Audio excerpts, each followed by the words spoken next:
Good morning, everyone. Welcome to our third seminar. ഞങ്ങളുടെ ആദ്യത്തെ രണ്ട് സെമിനാർ ഒരു ബ്രോഡ് ജനറൽ ഇൻട്രൊഡക്ഷൻ ആയിരുന്നു. ആൻഡ് ഐ തിങ്ക് ഇന്നും അതിൽ എല്ലാ ടോപ്പിക്കും കുറച്ചുകൂടെ സ്പെസിഫിക് ആയിട്ട് ഡീറ്റെയിലോട്ട് നമുക്ക് ഡിസ്കസ് ചെയ്യാൻ പറ്റും. Today's topic is grief. Grief is something that we have all felt at one point in time or another, and it's something that we will eventually feel throughout different times of our life. But grief എന്ന് പറഞ്ഞാൽ it's not something that we commonly talk about. Especially in the Malayali community, grief എന്ന് പറയുന്ന ഒരു കാര്യം it's very difficult to talk about it to other people, and because of that, we understand, we know the emotion of grief, we see it in other people, but it's something that's rarely spoken about. We don't put it into words that often, and unfortunately, because we don't talk about it in society that much, grief has become a silent burden for many people, and it's a silent burden that many people have to bear without telling anyone or without sharing it with anyone. And unfortunately, if you're not able to move past grief, then grief can transform into some other side effects, such as depression. And I think one of the reasons why we don't talk about grief very much is because no one is exactly sure on how we should approach grief. There's no formula, there's no one formula that we can tell everyone, okay, this is the way that you should be dealing with your grief. The funny thing is that even though we don't talk about it in our general for most people, usually they don't really talk about it with one another, with other people. Grief is actually a topic that has a lot of scientific researchers doing a lot of study into. So it's a dichotomy. On one side, we don't talk about it very much with our social circle, but on the other side, there's a lot of researchers doing a lot of scientific research into grief. So, and last week, Thomas Abraham Achin, he briefly touched on that. He briefly touched on one of the models by Elizabeth Kubler-Ross on the stages of grief. And that model came out in 1969. So the research into grief has been going on for decades and decades.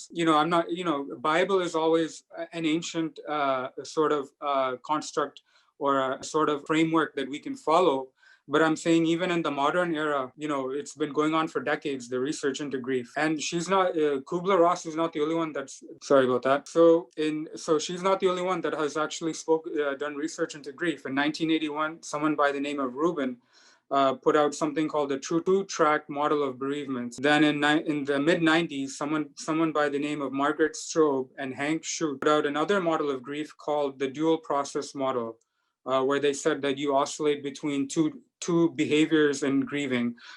One is called loss-oriented and the other one is called restoration-oriented. Then after that, somebody by the name of Warden put out something called the task model, where he proposed that grieving is sort of a process that you can break down into 4 different tasks that you approach one by one. So there's a lot of research, and there's a lot of different theories and models being put out into grief by scientists.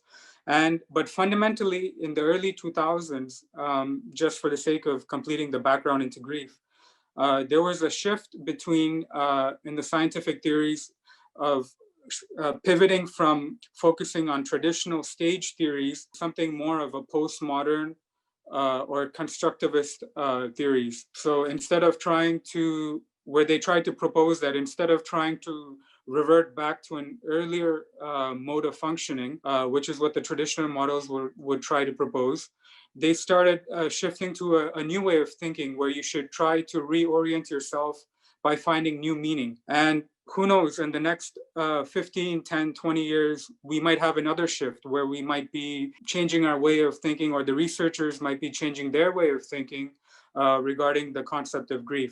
This is all a theoretical background. It's good to know, more importantly for the researchers than for the lay population. But so because of that, I'll leave it to the experts to actually talk more about grief. But fundamentally, I just want everyone in the audience to remember one thing, and that is that at the end of the day, just remember that there is no right or wrong way to grieve. Grief is a very individual process. And the thing is that as human beings, we're all very unique. We can read all the theories by ourselves, but at the end of the day, it's important to remember that if you're having any issues with grief, or if you're struggling with grief to the point that you're not able to maintain your functioning the way you would like, then you need to remember that grief is not something that has to be borne silently without any outside help. sometimes all you need is you just need to talk to a priest. Sometimes all you need is a counselor. Sometimes that might be just a friend or a relative. Maybe it's just speaking to someone that can not even just listen to you, because sometimes you don't have to be the one speaking to other people or talking about your grief. Sometimes just being with another person and listening to the other person talk about grief from their point of view might actually help you to process your grief internally without you having to verbalize your own grief, because we know that it's very difficult to verbalize grief and speak about it, put it into words. So ultimately the goal is that if you can hear someone else speak about grief passively, at least you're able to process your own grief better. At the end of the day, that's what we want. We want people to be able to reorient themselves more successfully so they can move on. And they're not burdened with grief for the rest of their life. So that is the hope today. I hope that by listening to the three experts we have here regarding grief, that in some small way, it will be of immense benefit to everyone listening here today.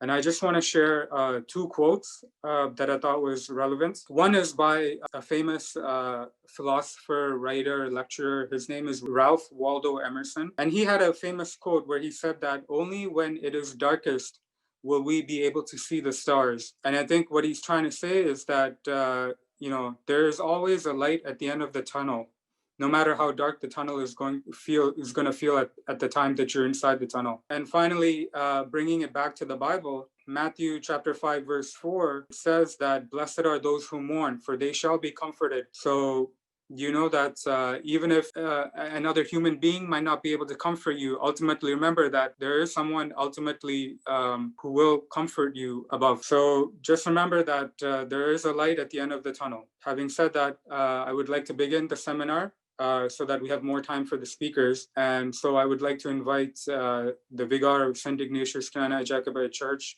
Reverend Father Jibin Kurian, to give the opening prayer. Achan. ദൈവത്തിൽ ആശ്രയിച്ചുകൊണ്ട് നമുക്ക് ഇന്നത്തെ ഈ seminar ആരംഭിക്കുകയാണ്. പ്രാർത്ഥനയോടുകൂടി നമുക്ക് ആരംഭിക്കാം. ബാറഖിമോർ. കാരുണ്യവാനായ ദൈവമേ, നല്ല സ്വർഗീയ പിതാവേ, തമ്പുരാനെ, ഈ സെമിനാറിന്റെ മൂന്നാമത്തെ സെക്ഷനിലേക്ക്, മൂന്നാമത്തെ വീക്കിലേക്ക് ഞങ്ങൾ കടന്നു വന്ന് വളരെ അനുഗ്രഹിക്കപ്പെട്ട രീതിയിൽ ഈ സെമിനാറുകളിലൂടെ കടന്നു പോകുവാൻ ഞങ്ങൾക്ക് ഇടയാക്കിയതിനായി നിന്നെ സ്തുതിക്കുന്നു, സ്തോത്രം ചെയ്യുന്നു. നാഥ, ലോകത്തിന്റെ പല ഭാഗങ്ങളിൽ നിന്നുള്ള നിന്റെ മക്കൾ ഒന്നിച്ച് ദൈവമേ ഈ സെമിനാറിലേക്ക് സംബന്ധിക്കുമ്പോൾ എല്ലാവരും നീ എവിടുന്ന് അനുഗ്രഹിക്കുമാറാകണമേ എന്ന് പ്രാർത്ഥിക്കുന്നു. എല്ലാ നന്മകളാലും ഞങ്ങൾ എവിടുന്ന് നിറയ്ക്കുമാറാകണമേ എന്ന് പ്രാർത്ഥിക്കുന്നു. പ്രത്യേകിച്ച് വലിയ പ്രതിസന്ധികളിലൂടെ ഞങ്ങൾ കടന്നു പോകുന്ന ഈ കാലഘട്ടങ്ങളിലൊക്കെ നിന്റെ കൃപ കൂടെ ഉണ്ടായിരുന്ന് ഞങ്ങളെ വഴി നടത്തണമേ എന്ന് പ്രാർത്ഥിക്കുന്നു. വാർദ്ധക്യത്തിലായിരിക്കുന്ന എല്ലാവരും നീ എവിടുന്ന് താങ്ങിക്കൊള്ളുമാറാകണമേ. വാർദ്ധക്യം വരെയുള്ള കാലത്ത് നിന്നെ ഉപേക്ഷിക്കുകയില്ല, തള്ളിക്കളയില്ല എന്ന് പറഞ്ഞ വലിയ തിരുവചനം തമ്പുരാനെ നിന്റെ മക്കളിൽ എല്ലാവരും നീ എവിടുന്ന് കേൾപ്പിക്കുമാറാകണമേ എന്ന് പ്രാർത്ഥിക്കുന്നു. രോഗാവസ്ഥയിലായിരിക്കുന്നവര് എല്ലാവരെയും ഓർത്ത് പ്രാർത്ഥിക്കുന്ന കർത്താവേ, രോഗത്തിൽ നിന്നും സങ്കടങ്ങളിൽ നിന്നും ഒക്കെ വിടുതൽ കൊടുത്ത്, വേദനകളിൽ നിന്നൊക്കെ വിടുതൽ കൊടുത്ത് തമ്പുരാനെ എല്ലാവരെയും പ്രത്യാശയുടെ അനുഭവത്തിൽ നിലനിർത്തുവാൻ ഞങ്ങളെ സഹായിക്കണമെന്ന് പ്രാർത്ഥിക്കുന്നു. ഇന്നത്തെ സെമിനാറിലൂടെ പ്രത്യാശയുടെ ഒരു അനുഭവം ഞങ്ങളുടെ ജീവിതത്തിൽ നൽകണമെന്ന് പ്രാർത്ഥിക്കുന്നു. പ്രത്യേകിച്ച് ഞങ്ങളുടെ അതിഥികളായിട്ട് ഗസ്റ്റ് സ്പീക്കേഴ്സായിട്ട് കടന്നു വന്നിരിക്കുന്ന വൈദിക ശ്രേഷ്ഠനെയും അതുപോലെ തന്നെ പ്രിയപ്പെട്ട രണ്ട് നിന്റെ മക്കളെ എതിർക്കരങ്ങളിൽ ഏൽപ്പിച്ച് പ്രാർത്ഥിക്കുന്നു. കർത്താവെ, അവരുടെ നാവിലൂടെ നല്ല വാക്കുകൾ കേട്ട് വലിയ സന്തോഷം ഞങ്ങൾക്ക് ലഭിക്കുവാൻ ഇടയായി തീരണമേ എന്ന് പ്രാർത്ഥിക്കുന്നു. ഇത് അനുഗ്രഹത്തിന് നന്മയ്ക്കും കാരണമായി തീരണമേ. എല്ലാ നന്മകളാലും കൃപകളാലും നിറയ്ക്കണമേ. ആയത് ഞങ്ങൾക്കായി ജീവൻ വെച്ച യേശു ക്രിസ്തുവിന്റെ വിലയേറിയ നാമത്തിൽ ചോദിക്കുന്ന പിതാവേ, കൃപയോടെ കേട്ട് ഉത്തരമരുളുമാറാകണമേ. ആമീൻ. ബഹുമാനപ്പെട്ട ഡോക്ടർ തോമസ് എബ്രഹാം മലേശ്വരി അച്ഛൻ, ഇന്ന് ഗസ്റ്റ് സ്പീക്കേഴ്സായിട്ട് കടന്നു വന്നിരിക്കുന്ന പ്രിയപ്പെട്ട ബിന്ദു എലിസബത്ത് പ്രസാദ്, റൂപ വിനോദ്, ലോകത്തിന്റെ പല ഭാഗങ്ങളിൽ നിന്നും ഈ സെമിനാറിലേക്ക് സംബന്ധിക്കുവാൻ ആയിരിക്കുന്ന എല്ലാ അനുഗ്രഹീതരായിരിക്കുന്നവരുമേ. ജാക്ക് വളരെ അനുഗ്രഹകരമായിട്ട് നല്ല രീതിയിൽ ഇന്നത്തെ നമ്മുടെ ടോപ്പിക്കിനെ കുറിച്ച് സംസാരിക്കുകയുണ്ടായി. നമ്മൾ ഇന്ന് ചിന്തിക്കുന്ന വിഷയം handling grief and living with hope. തീർച്ചയായിട്ടും ഈ പ്രതിസന്ധിയുടെ നാളിൽ, പ്രത്യേകിച്ച് കോവിഡ് പശ്ചാത്തലത്തിൽ, നമ്മളൊക്കെ കൂടുതൽ മനസ്സിലാക്കിയിരിക്കേണ്ടതും കൂടുതൽ ചിന്തിക്കേണ്ടതുമായിട്ടുള്ള ഒരു ടോപ്പിക്ക് തന്നെ.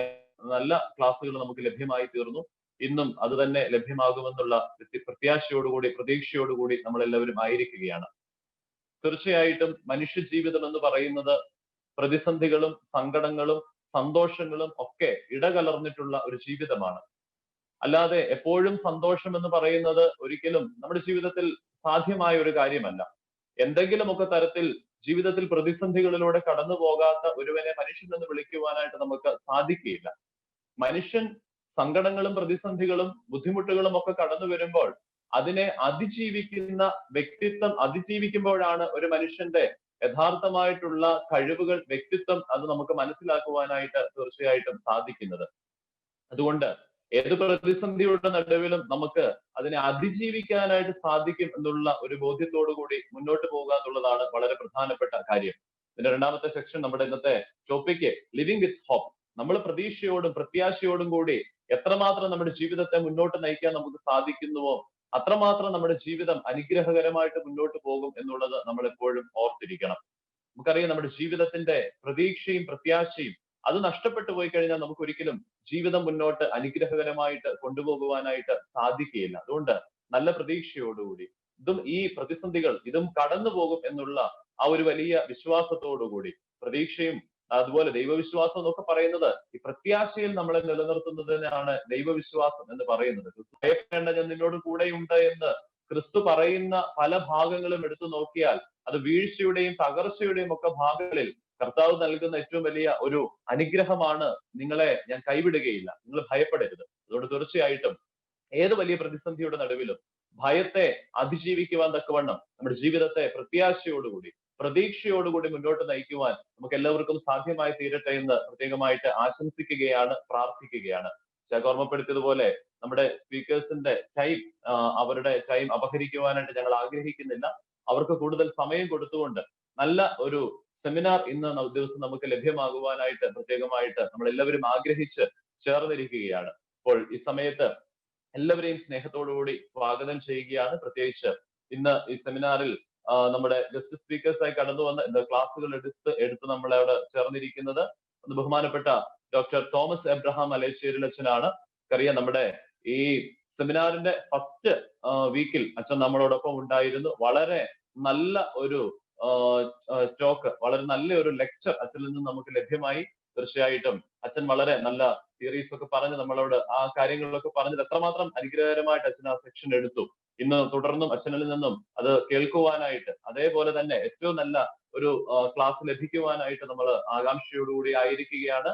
പ്രിയപ്പെട്ട അച്ഛനെ പ്രത്യേകമായിട്ട് ഓർമ്മപ്പെടുത്തുകയാണ്. അച്ഛനെ കഴിഞ്ഞ ദിവസം പരിചയപ്പെടുത്തിയിരുന്നു, എങ്കിലും ഇന്ന് പുതുതായിട്ട് ജോയിൻ ചെയ്തവർക്ക് വേണ്ടി ഒരിക്കൽ കൂടി അച്ഛനെ ഒന്ന് ഞാൻ പരിചയപ്പെടുത്തുകയാണ്. അച്ഛൻ ജ്ഞാനായ അധിപതിരാസനത്തിലെ ഒരു വൈദികനാണ്. അച്ഛൻ ഇപ്പോൾ ഷാർജ സെന്റ് മേരീസ് ജ്ഞാനായ പള്ളിയുടെ വികാരിയായി സേവനമനുഷ്ഠിക്കുകയാണ്. അച്ഛൻ മലങ്കര സിറിയൻ ഓർത്തഡോക്സ് തിയോളജിക്കൽ സെമിനാരിയിലെ പ്രൊഫസറായിട്ട് വർക്ക് ചെയ്തിരുന്ന ആളാണ്. അതുപോലെ തന്നെ ബാംഗ്ലൂർ ധർമാരാം കോളേജിൽ നിന്നും അച്ഛൻ മോറൽ തിയോളജിയിൽ ഡോക്ടറേറ്റ് എടുക്കുകയും അതുപോലെ തന്നെ കൗൺസിലിംഗ് സെക്ഷനിലാണ് അച്ഛൻ കൂടുതലായിട്ട് സ്പെസിഫിക് ആയിട്ട് അച്ഛൻ കൂടുതൽ ക്ലാസ്സുകൾ എടുക്കുന്നതും. അച്ഛന്റെ എല്ലാ പ്രവർത്തന മേഖലകളും തീർച്ചയായിട്ടും അച്ഛന്റെ ക്ലാസ്സുകൾ ഇന്നും നമുക്ക് വളരെ അനുഗ്രഹകരമായി തീരുമെന്നുള്ളതിന് യാതൊരു സംശയവുമില്ല. പ്രിയപ്പെട്ട ബഹുമാനപ്പെട്ട തോമസ് എബ്രഹാം മലേശ്ശേരിൽ അച്ഛനെ, ഡോക്ടർ തോമസ് എബ്രഹാം മലേശ്ശേരിൽ അച്ഛനെ ഏറ്റവും വിനയത്തോടുകൂടി ഏറ്റവും ഹൃദ്യമായിട്ട് ടൊറന്റോ സെന്റ് ഇഗ്നേഷ്യസ് ജ്ഞാനായ ഇടവകയുടെ പേരിലും അതുപോലെ തന്നെ ഇന്ന് ഈ പ്രയർ മീറ്റിംഗിൽ ജോയിൻ ചെയ്തിരിക്കുന്ന എല്ലാവരുടെയും പേരിലും ഏറ്റവും സ്നേഹത്തോടുകൂടി ഈ സമയത്ത് സ്വാഗതം ചെയ്യുകയാണ്. അതുപോലെ തന്നെ ഇന്ന് നമുക്ക് എക്സ്പീരിയൻസ്ഡ് ആയിട്ടുള്ള 2 സോഷ്യൽ വർക്കേഴ്സിനെയാണ് നമുക്ക് ഇന്ന് 2 ക്ലാസ് സെക്ഷനുകൾ എടുക്കുവാനായിട്ട് ലഭ്യമായി തീർന്നിരിക്കുന്നത്. ഒന്ന് ഏറ്റവും പ്രിയപ്പെട്ട ബിന്ദു എലിസബത്ത് പ്രസാദ്. പ്രിയപ്പെട്ട മാം ട്രിവാൻഡ്രം ലയോള കോളേജിൽ നിന്ന് പഠിച്ച് 15 വർഷമായിട്ട് കാനഡയിൽ social വർക്കറായിട്ട് on behalf of Toronto St. Ignatious Knanaya Syrian Jacobite Church and all the persons, those who have participated in the section, this seminar, we warmly welcome you, dear Bindu Prasad. അടുത്തതായിട്ട് റൂപ വിനോദ്. പ്രിയപ്പെട്ട മാം, അദ്ദേഹം മുംബൈ യൂണിവേഴ്സിറ്റിയിൽ നിന്നും masters social MSW എടുത്ത ആളാണ്. കഴിഞ്ഞ 17 വർഷമായിട്ട് Toronto central local health integration നെറ്റ്വർക്കിലെ കെയർ കോർഡിനേറ്ററായിട്ട് ഇപ്പോൾ വർക്ക് ചെയ്യുകയാണ്. കഴിഞ്ഞ 17 വർഷമായിട്ട് അവിടെ ടൊറന്റോയിൽ സോഷ്യൽ വർക്കറായിട്ട് പ്രിയപ്പെട്ട റൂപ വിനോദ് വർക്ക് ചെയ്തുകൊണ്ടിരിക്കുകയാണ്. ഇപ്പോൾ പ്രിയപ്പെട്ട രൂപ വിനോദിനെ ഈ സമയത്ത് പ്രത്യേകമായിട്ട് സ്വാഗതം ചെയ്യുകയാണ്. Dear ma'am, on behalf of Toronto St. Ignatius Knanaya Jacobite Church and those who have joined in this seminar today, I warmly welcome you. തീർച്ചയായിട്ടും ഇന്നിവിടെ ജോയിൻ ചെയ്തിരിക്കുന്ന എല്ലാവരെയും, പ്രത്യേകമായിട്ട് പല രാജ്യങ്ങളിൽ നിന്ന് ജോയിൻ ചെയ്തിരിക്കുന്ന എല്ലാവരെയും ഈ സമയത്ത് ഏറ്റവും സ്നേഹത്തോടുകൂടി വിനയത്തോടുകൂടി സ്വാഗതം ചെയ്തുകൊണ്ട് ഞാൻ എന്റെ വാക്കുകളെ സംഹരിക്കുകയാണ്. ദൈവത്തിനാമം. Thank you, Achan. I would like to invite our first speaker for today, Reverend Father Dr. Thomas Abraham Malicher Lachan, Vigar, St. Mary's Knanaya Church, Sharjah. ഇത്രയും ബഹുമാനപ്പെട്ട ജിബിൻ പെരിങ്കണ്ണാനിലച്ചൻ, ഈ പ്രോഗ്രാമിന്റെ coordinator Jack, must guest speakers, my dear friends, greetings to you all in the name of the Lord and Savior Jesus Christ. First സെഷനിൽ നിങ്ങളോടൊപ്പം വരുവാൻ എനിക്ക് ഇടയായി തീർന്നു. അന്ന് നമ്മൾ പ്രത്യേകിച്ച്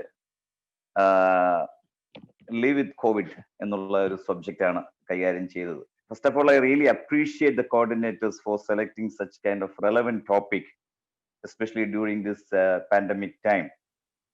കാരണം പലപ്പോഴും നമ്മളെ ചർച്ചിലൊക്കെ തീർച്ചയായിട്ടും നമ്മൾ ഇതൊക്കെ കൈകാര്യം ചെയ്യുന്നുണ്ട്, പക്ഷെ അതിന്റെ ഒരു സിഗ്നിഫിക്കൻസ് പലപ്പോഴും പലരും മനസ്സിലാക്കുന്നില്ല.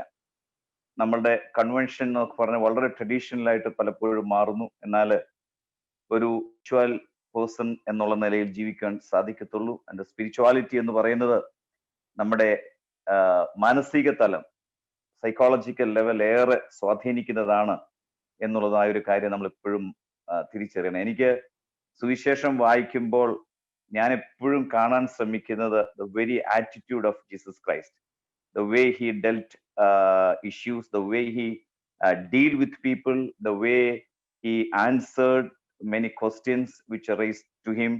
അപ്പോ ക്രിസ്തുവിന്റെ ആറ്റിറ്റ്യൂഡ് ഒരു വലിയ വളരെ ഒരു ഒരു എന്താ പറയുന്നത്, എങ്ങനെ ഒരു നല്ല മാനസിക ആരോഗ്യത്തോടെ ഒരു മനുഷ്യൻ ജീവിക്കാമെന്ന് കാണിച്ചു തന്നതാണ് ക്രിസ്തു എന്ന് പറയുന്നത്. സോ ഇന്ന് നമ്മൾ ഹാൻഡിൽ ചെയ്യുന്ന ടോപ്പിക് ഞാൻ കൂടുതൽ ഇതിലേക്ക് പോകുന്നില്ല, കാരണം എനിക്ക് തോന്നുന്നു ഈച്ച് സ്പീക്കേഴ്സിന് 30 minutes ആണ് നൽകിയിരിക്കുന്നത്. അപ്പോൾ ഞാൻ എൻ്റെ സമയം കളയാതെ അതിലേക്ക് കടക്കുകയാണ്. ഞാൻ ബ്രീഫ്ലി എന്താണ് ഗ്രീഫ്, കാരണം അതിന് ശേഷമുള്ളതായ 2 സ്പീക്കേഴ്സും പ്രത്യേകിച്ച് സോഷ്യൽ വർക്കേഴ്സ് ആണ്. So they can explain the meaning and more about grief and how to handle it.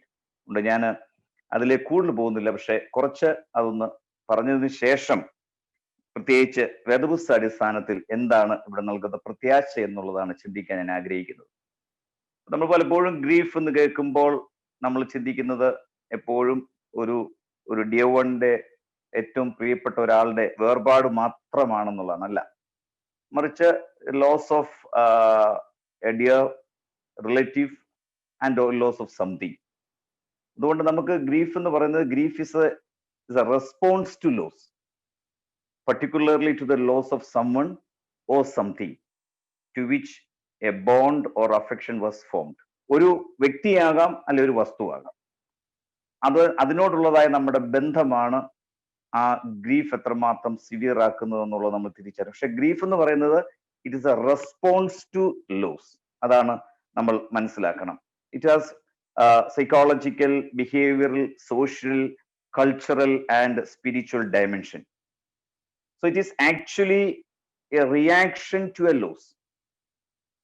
നമ്മൾ ഈ ഗ്രീഫ് ആരംഭിക്കുന്ന എവിടെയാണെന്ന് ചോദിച്ചു കഴിഞ്ഞാൽ എനിക്കറിയത്തില്ല അത് അത്രമാത്രം ശരിയാകുമോ, പക്ഷേ I do believe that during the time of birth, that's the origin of grief. കാരണം before we born we were strongly attached to our mother. That was a total dependency for survival, as we all know that. That's the most comfortable place which we ever have. കാരണം എല്ലാ രീതിയിലും comfortable ആയിട്ടുള്ള place ആണ് അമ്മയുടെ ഉദരം എന്ന് പറയുന്നത്. During birth the attachment was snapped and we became separate. So we lost forever the attachment we had in the womb. There we experience a loss, and that leads to grief. Outward expression of that grief is cry. ഏത് കുഞ്ഞും ഈ ലോകത്തിലേക്ക് വരുന്നത് കരഞ്ഞുകൊണ്ടാണ്. ആ കരച്ചിലിന് പല aspect ഉണ്ടെങ്കിലും അവിടെ ഒരു ഇൻസെക്യൂരിറ്റി ഫീലിംഗ് ഒരു കുഞ്ഞിലേക്ക് കടന്നു വരികയാണ്. കാരണം he or she moved from a most comfortable place to an insecure world. അപ്പോൾ അവിടെ അനുഭവിക്കുന്നതായ ആ ഒരു സെപ്പറേഷൻ, ഒരു ഇൻസെക്യൂരിറ്റി, ഒരു ലോസ്, അത് യഥാർത്ഥത്തിൽ ഒരു ഗ്രീഫ് കാരണമാവുകയാണ്. Thus the grief is a reaction to a loss. അപ്പോൾ അതൊരു റിയാക്ഷൻ ആണ് ആക്ച്വലി. അതാണ് നമ്മളിപ്പോഴും തിരിച്ചറിയേണ്ടതായ ഒരു കാര്യം എന്ന് പറയുന്നത്. So the origin of grief can be located at the moment of birth. അപ്പൊ നമ്മൾ ജീവിതത്തിൽ ആരംഭിക്കുമ്പോൾ ഗ്രീഫ് എന്നുള്ളതായ ഒരു വികാരം അനുഭവിച്ചുകൊണ്ട് തുടങ്ങുന്നവരാണ്. So remember that there's no life without attachment and no attachment without separation and there is no loss without separation. അപ്പൊ ഇത് ജീവിതത്തിന്റെ ഒരു ഭാഗമാണ്. The part and parcel of our life. We cannot get away from that situation. എന്നാൽ grief എന്ന് പറയുമ്പോൾ ജീവിതത്തിൽ സംഭവിക്കുന്ന ചില പരാജയങ്ങളാകാം, നഷ്ടങ്ങളാകാം, ചില വേർപാടുകളാകാം, അതിനോടുണ്ടാകുന്ന നമ്മുടെ ഒരു പ്രതികരണമാണ്. അവിടെയാണ് ഈ ഒരു സിറ്റുവേഷനെ, പ്രത്യേകിച്ച് the loss of a dear one, അങ്ങനെയുള്ളതായ ഒരു സാഹചര്യത്തിൽ how to handle the situation. ഞാൻ കഴിഞ്ഞ സെമിനാറിൽ അതിനൊന്ന് പ്രത്യേകിച്ച് കോവിഡ് സിറ്റുവേഷൻ ഒന്ന് അനലൈസ് ചെയ്തതാണ്. അത് ജാക്ക് നല്ലൊരു ഇൻട്രഡക്ഷനിലൂടെ അത് പറഞ്ഞു. Elizabeth കുബ്ലർ-റോസ് stage theory of acceptance or 5 stages of grief. അതിലേക്ക് കൂടുതലായിട്ട് ഞാൻ പോകുന്നില്ല. അതിനുശേഷം അനേകം തിയറീസ് ഡെവലപ്ഡ് ആയിട്ടുണ്ട്. അതിന് ഈ പറയുന്ന തിയറിക്ക് ഒത്തിരി ക്രിറ്റിസിസംസ് ഉണ്ട്. പക്ഷേ എല്ലാ തിയറികളും പറയുന്നതായ ഒരു കാര്യമുണ്ട്, acceptance. It is most important to handle the emotional aspects of grief. So everyone reacts differently to loss or death and employs personal coping mechanisms for grief. അപ്പൊ നമ്മളിലൊക്കെ എല്ലാവരിലും ഈ പ്രതികരണം ഉണ്ടാകുമ്പോൾ ഓരോരുത്തരുടെയും റെസ്പോൺസ് വളരെ ഡിഫറെന്റ് ആണ്. അപ്പൊ അതിന് ഏറ്റവും നല്ലൊരു എക്സാമ്പിൾ നമ്മുടെ നാട്ടിലൊക്കെ പറയുകയാണെങ്കിൽ, നമ്മളെ ഒരു പട്ടി കടിക്കാൻ വന്നാൽ, നാട്ടിലാകട്ടോ, ഒരു പട്ടി കടിക്കാൻ വന്നാൽ നമ്മുടെ ഓരോരുത്തരുടെയും റെസ്പോൺസ് ഡിഫറെന്റ് ആണ്. ഒരാൾ അതിനെ ചിലപ്പോൾ നന്നായിട്ട് കൈകാര്യം ചെയ്യും.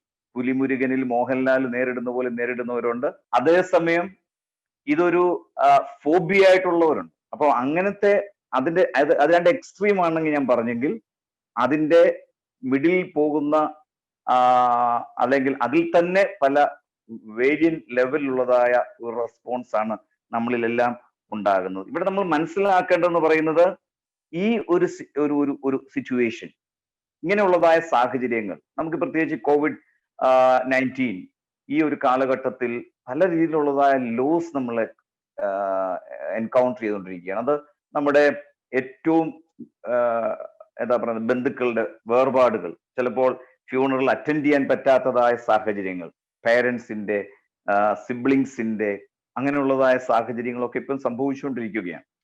അത് ഏറ്റവും വലിയ ഒരു ഒരു ഒരു വേദന ഉണ്ടാക്കുന്നതായ അനുഭവമാണ്.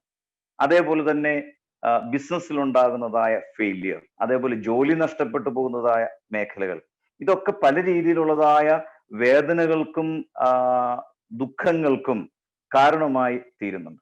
അതുകൊണ്ട് ഞാൻ ഈ ഗ്രീഫ് കൂടുതലായിട്ട് ഹാൻഡിൽ ചെയ്യാൻ, ഡിസ്കസ് ചെയ്യാൻ താല്പര്യപ്പെടുന്നില്ല. കാരണം അത് സോഷ്യൽ വർക്കേഴ്സ് നമ്മുടെ കൂടെ ഉണ്ട്. അവർ കൂടുതലായിട്ട് ആ മേഖലയെ ഹാൻഡിൽ ചെയ്യുമെന്നാണ് ഞാൻ വിശ്വസിക്കുന്നത്. എന്നാൽ ഇവിടെ ഉണ്ടാകുന്ന നമ്മുടെ ഒരു ഫെയ്ത്ത് ആസ്പെക്ട് ആണ് കൂടുതലായിട്ട് ഞാനൊന്ന് ഡിസ്കസ് ചെയ്യാൻ ആഗ്രഹിക്കുന്നത്. പ്രത്യേകിച്ച് എനിക്ക് ഈ ഒരു സിറ്റുവേഷൻ ഹാൻഡിൽ ചെയ്യുവാനായിട്ട് ഏറ്റവും നല്ലൊരു മോഡലായിട്ട് ഞാൻ കാണുവാൻ ശ്രമിക്കുന്നത് ജോബാണ്. നമുക്കറിയാം, പഴയ നിയമത്തിൽ ദ ബുക്ക് ഓഫ് ജോബ്. ആ ബുക്ക് ഓഫ് ജോബ് എന്ന് പറയുന്നത് തന്നെ ഒരു മനുഷ്യന്റെ ജീവിതത്തിന്റെ കഷ്ടതകളെ വിവരിക്കുന്ന ഒരു പുസ്തകമാണ്. അപ്പൊ നമുക്കറിയാം, ഒരു വിസ്ഡം ലിറ്ററേച്ചർ ആണ് ബുക്ക് ഓഫ് ജോബ് എന്ന് പറയുന്നത്. It deals with 2 issues. That is the problem of suffering and sovereignty of God. ഈ 2 കാര്യങ്ങൾ അഡ്രസ് ചെയ്യുന്ന ഒരു ടെക്സ്റ്റ് ആണ് യോബിന്റെ പുസ്തകം എന്ന് പറയുന്നത്. അവിടെ നമുക്ക് കാണുവാൻ കഴിയും, Job experienced various types of suffering, loss of wealth, family, physical health and friends. മക്കള് മരണപ്പെടുകയാണ്, സമ്പത്ത് മുഴുവൻ നഷ്ടപ്പെട്ടു പോവുകയാണ്, ആരോഗ്യം ക്ഷയിച്ചു പോകുന്നു, സുഹൃത്തുക്കളെ നഷ്ടപ്പെടുന്നു. ആ പുസ്തകത്തിന്റെ പ്രത്യേകത എന്ന് പറയുന്നത്, the key question the book of Job asks, can a forward or righteous person hold on to his faith in God when things go wrong? ഇതൊരു വലിയൊരു ഇഷ്യൂ ആണ് നമ്മളെ സംബന്ധിച്ചിടത്തോളം. പ്രത്യേകിച്ച് ഒരു ക്രിസ്ത്യാനി അവന്റെ വിശ്വാസത്തെ ബലപ്പെടുത്തുന്നതായ ഒരു കാര്യമാണ്. can a favored one hold on to his faith when things go wrong? കാരണം പലപ്പോഴും നമ്മുടെയൊക്കെ ചിന്ത എന്ന് പറയുന്നത് നമ്മൾക്ക് ഇഷ്ടമുള്ള രീതിയിൽ കാര്യങ്ങൾ വരുമ്പോഴാണ് ദൈവം നമ്മുടെ കൂടെ ഉള്ളത്, അവിടെയാണ് ദൈവവിശ്വാസം നമുക്ക് കൂടുതൽ വളരുന്നതെന്നാണ് ഒരു ചിന്ത. എന്നാൽ the book of Job clearly says that Job was good, righteous and a gracious man of God. ഇത്രയും ഉണ്ടായിട്ടും he underwent suffering and grief in his life. അപ്പോൾ ഇവിടെ ഏറ്റവും ഒരു റെലവന്റ് ക്വസ്റ്റ്യൻ എന്ന് പറയുന്നത്, why does a righteous person suffer? ഇത് പലപ്പോഴും നമ്മൾ ചോദിക്കുന്ന ഒരു ചോദ്യമാണ്. എന്തുകൊണ്ട് ഒരു നീതിമാനായ മനുഷ്യൻ കഷ്ടപ്പെടണം? What is the role of God when righteous person suffers? Towards the end, യോബിന്റെ പുസ്തകം പ്രത്യേകിച്ച് 38, 39, 40 അധ്യായങ്ങൾ എന്ന് പറയും. ചില പുസ്തകങ്ങളിലൊക്കെ പറയുന്നുണ്ട് അവരുടെ ശിക്ഷകൾ. Job affirms that suffering is God's way of disciplining us and making us more better. അപ്പോൾ ജീവിതത്തിൽ ഒരു കഷ്ടതകളും പ്രയാസങ്ങളും ദുഃഖങ്ങളും ഒക്കെ വരുന്നത് ദൈവത്തിന്റെ ശിക്ഷയായിട്ടല്ല നമ്മൾ കാണുന്നത്, മറിച്ച് ഇത് നമ്മുടെ വിശ്വാസത്തെ കൂടുതലായിട്ട് ബലപ്പെടുത്തുന്നതായ ഒരു അനുഭവമായിട്ട് നമുക്ക് കാണുവാൻ കഴിയണം. So suffering is allowed by God to test the virtue of the righteous. ഇവിടെയാണ് യോബിന്റെ ജീവിതത്തെ നമ്മൾ കൂടുതലായിട്ട് കാണുവാൻ ശ്രമിക്കുന്നത്. The book of Job gives that we should have strong faith in God. നമുക്ക് ദൈവത്തിലുള്ള ഒരു പൂർണ്ണ വിശ്വാസം, പ്രത്യാശ നൽകുന്ന ഒരു പുസ്തകമാണ് യോബിന്റെ പുസ്തകം എന്ന് പറയുന്നത്. അവിടെ എല്ലാം നഷ്ടപ്പെട്ടിട്ടും യോബ് പറയുന്നതായ ഒരു ശ്രേഷ്ഠമായ വചനമാണ്, യഹോവ തന്നു, യഹോവ എടുത്തു, യഹോവയുടെ നാമം വാഴ്ത്തപ്പെടുമാറാകട്ടെ. അപ്പം ദൈവത്തിന്റെ നാമത്തെ മഹത്വീകരിക്കപ്പെടുവാനാണ് യോബ് ശ്രമിക്കുന്നത്. അതുകൊണ്ട് നമുക്ക് യോബിനെ കുറിച്ച് പറയാൻ സാധിക്കുന്നത് Job is a foretaste of Jesus. കാരണം ക്രിസ്തുവിലേക്ക് നമ്മൾ കടന്നു വരുമ്പോൾ ഈ കഷ്ടതകളാണ് ക്രിസ്തു ജീവിതത്തിന്റെ ഏറ്റവും വലിയ മഹത്വമായിട്ട് കാണിക്കുന്നത്. കാരണം കഷ്ടതകളെ പുൽകിയ ഒരു ദൈവത്തെയാണ് നമ്മൾ ക്രിസ്തുവിൽ കാണും. കർത്താവിൽ നമുക്ക് കാണുവാൻ കഴിയുന്ന സഫറിങ് എന്ന് പറയുന്നത് വോളണ്ടറി സഫറിങ് ആണ്. നമുക്കിന്ന് ലോകത്തിൽ രണ്ടു തരം സഫറിങ് ആണ്, enforce suffering and voluntary suffering. നമ്മളിലേക്ക് അടിച്ചേൽപ്പിക്കപ്പെട്ട ചില ഉത്തരവാദിത്തങ്ങളോ സഹനങ്ങളോ അല്ല, മറിച്ച് ക്രിസ്തു ഏറ്റെടുത്തതാണ്. അതാണ് ക്രൂശ് എന്ന് പറയുന്നത്. ക്രൂശിന് ക്രിസ്തു കൊടുത്ത ഒരു മനോഹരമായ പേരെന്ന് പറയുന്നത് സ്നാനം എന്നാണ്. സ്നാനം. കാരണം മർക്കോസിന്റെ സുവിശേഷം 10-ാം അധ്യായം 38 സബദിപുത്രന്മാരായ യാക്കോബിനോട് യോഹന്നാനോടും ക്രിസ്തു ഒരു ചോദ്യം ചോദിക്കുന്നുണ്ട്, ഞാൻ ഏൽക്കുന്ന സ്നാനം ഏൽപ്പാനും ഞാൻ കുടിക്കുന്ന പാനപാത്രം കുടിക്കാനും കഴിയുമോ? ഞാൻ ഏറ്റ സ്നാനമല്ല, ഞാൻ ഏൽക്കുന്ന സ്നാനം. കാരണം വീണ്ടും ക്രിസ്തുവിന് സ്നാനമുണ്ട്. യോഹന്നാൻ മബ്ദാനയിൽ നിന്ന് യോർദാനിൽ ഏറ്റ സ്നാനമല്ല, ഏൽക്കുവാൻ പോകുന്ന സ്നാനം. വീണ്ടും ലൂക്കോസ് 12:50 ചാപ്റ്റർ 12 വേഴ്സസ് 50 അവിടെ പറയുന്നു, എനിക്കൊരു സ്നാനം ഏൽപ്പാനുണ്ട്, അതുവരെ ഞാൻ എത്ര ഞെരുങ്ങിയിരിക്കുന്നു. ശിഷ്യന്മാരെയൊക്കെ ക്രിസ്തു ബലപ്പെടുത്തുന്നത് ഈ ക്രൂശിലേക്കുള്ള ഒരു യാത്രയാണ്. ക്രൂശ് എന്ന് പറയുന്നത് ദൈവത്തിന്റെ മഹത്വീകരണമാണ്, ഗ്ലോറിഫിക്കേഷനാണ്, പരാജയത്തിന്റെ അടയാളമല്ല. It's a victory of over all the oppressive structure of the world. ലോകത്തിന്റെ എല്ലാ സിസ്റ്റത്തോടുമുള്ളതായ അതിനെയൊക്കെ അതിജീവിക്കുന്ന ഒരു അടയാളമായിട്ടാണ് അത് മാറുന്നത്. അതുകൊണ്ടാണ് ശിഷ്യന്മാരൊക്കെ ആ ക്രൂശിനെ കുറിച്ച് മഹത്വത്തോടെ പാടുവാൻ അവർക്കിടയായത്. അതുകൊണ്ട് പൗലോസ് അപ്പോസ്തലൻ മരണത്തെ വിളിക്കുന്നുണ്ട്, ഹേ മരണമേ നിന്റെ 1 കൊരിന്ത്യർ 15-ാം അധ്യായത്തിലാണ്, നിന്റെ ജയം എവിടെ? ഹേ മരണം. കാരണം മരണത്തെയൊക്കെ അതിജീവിക്കുവാൻ തക്കവണ്ണം മരണം എന്ന് പറയുന്നത് ഒരു ഫിസിക്കൽ ഡെത്ത് മാത്രമല്ല, ഈ ലോകത്തിലെ സകലവിധമായ സഹനത്തെയും സകലവിധമായ സഫറിങ്ങിനെയും എങ്ങനെ നേരിടണം, എങ്ങനെ അതിനെ നമ്മൾ ഫേസ് ചെയ്യണമെന്ന് പഠിപ്പിച്ചു തരുന്നതാണ് യഥാർത്ഥത്തിൽ ക്രൂശ് എന്ന് പറയുന്നത്. അല്ലെങ്കിൽ മരണത്തിലൂടെ നമ്മൾക്ക് കാണാൻ കഴിയും. മരണം ഒരു പരാജയമല്ല, മറിച്ച് ക്രിസ്തു കാണിച്ചു തരുന്നത് ക്രൂശ് it's a sign of victory, വിജയത്തിന്റെ ഒരു അടയാളമായിട്ടാണ് ക്രിസ്തു കുരിശിനെ കാണുവാൻ ശ്രമിക്കുന്നത്, പഠിപ്പിച്ചു തരുന്നത്. അതുകൊണ്ട് ക്രിസ്തു അതിന് കൊടുത്തൊരു നാമം തന്നെ ഇതാണ്, സ്നാനം. ആ സ്നാനമാണ് സഭയുടെ സ്നാനം. റോമർക്കെതിരെ ലേഖനത്തിൽ പൗലോസ് അപ്പോസ്തലൻ പറയുന്നുണ്ട്, സ്നാനമേറ്റവരായ നാം ഓരോരുത്തരും അവന്റെ മരണത്തിൽ പങ്കാളിയാകുവാനെന്ന്. അല്ലാതെ യോർദാനിലെ സ്നാനത്തിലല്ല, മരണത്തിൽ. അതായത് ഞാൻ ഏൽക്കാൻ പോകുന്ന സ്നാനം. ആ സ്നാനമാണ് സഭയുടെ സ്നാനം. അപ്പോൾ നമ്മെ സംബന്ധിച്ചിടത്തോളം ജീവിതത്തിന്റെ കഷ്ടതകളും പ്രയാസങ്ങളും പ്രതിസന്ധികളും ഒക്കെ എന്ന് പറയുന്നത് ഒരിക്കലും ഒരു പരാജിത അവസ്ഥയായിട്ടല്ല നമ്മൾ അതിനെ കാണേണ്ടത്.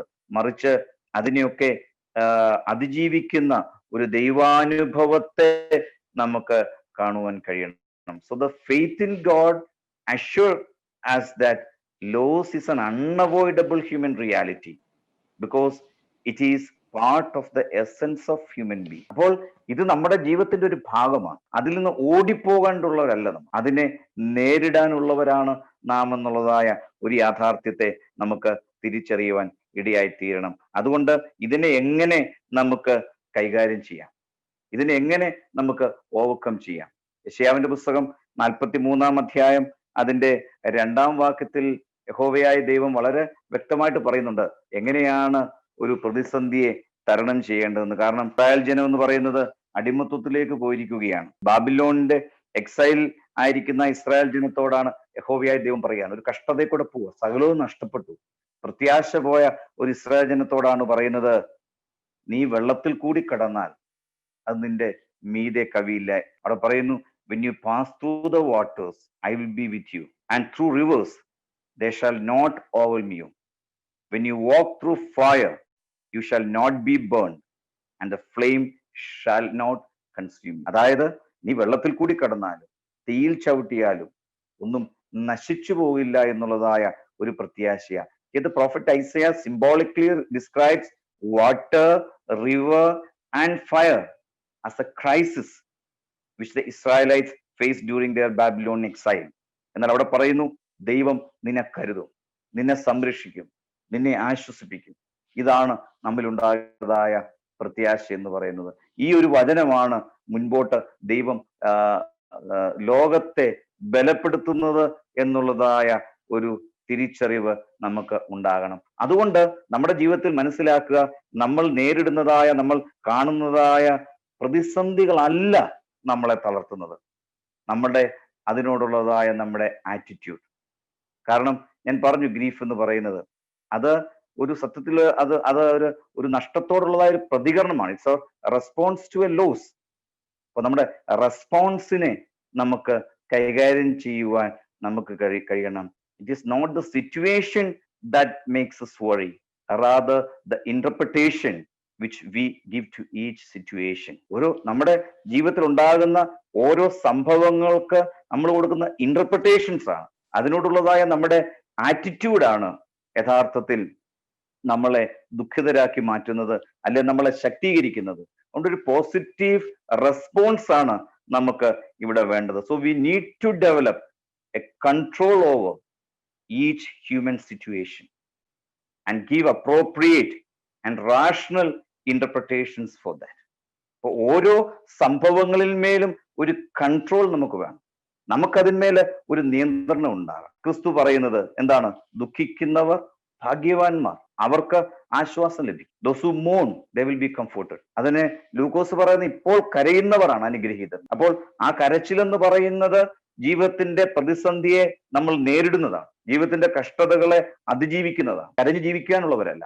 അതിനോടുള്ളതായ നമ്മുടെ ആറ്റിറ്റ്യൂഡ് നമുക്ക് ഡെവലപ്പ് ചെയ്യുവാൻ, അതിനെ പോസിറ്റീവായിട്ട് കാണുവാൻ നമുക്ക് കഴിയണം. അതുകൊണ്ട് നമ്മുടെ ജീവിതത്തിന്റെ മുഴുവൻ ലക്ഷ്യമെന്ന് പറയുന്നത് നമുക്ക് നമ്മുടെ ജീവിതത്തിന്റെ ഈ പ്രതിസന്ധിയെ കൈകാര്യം ചെയ്യുവാൻ നമുക്ക് കഴിയണം. The whole purpose of dealing with grief is nothing but acceptance.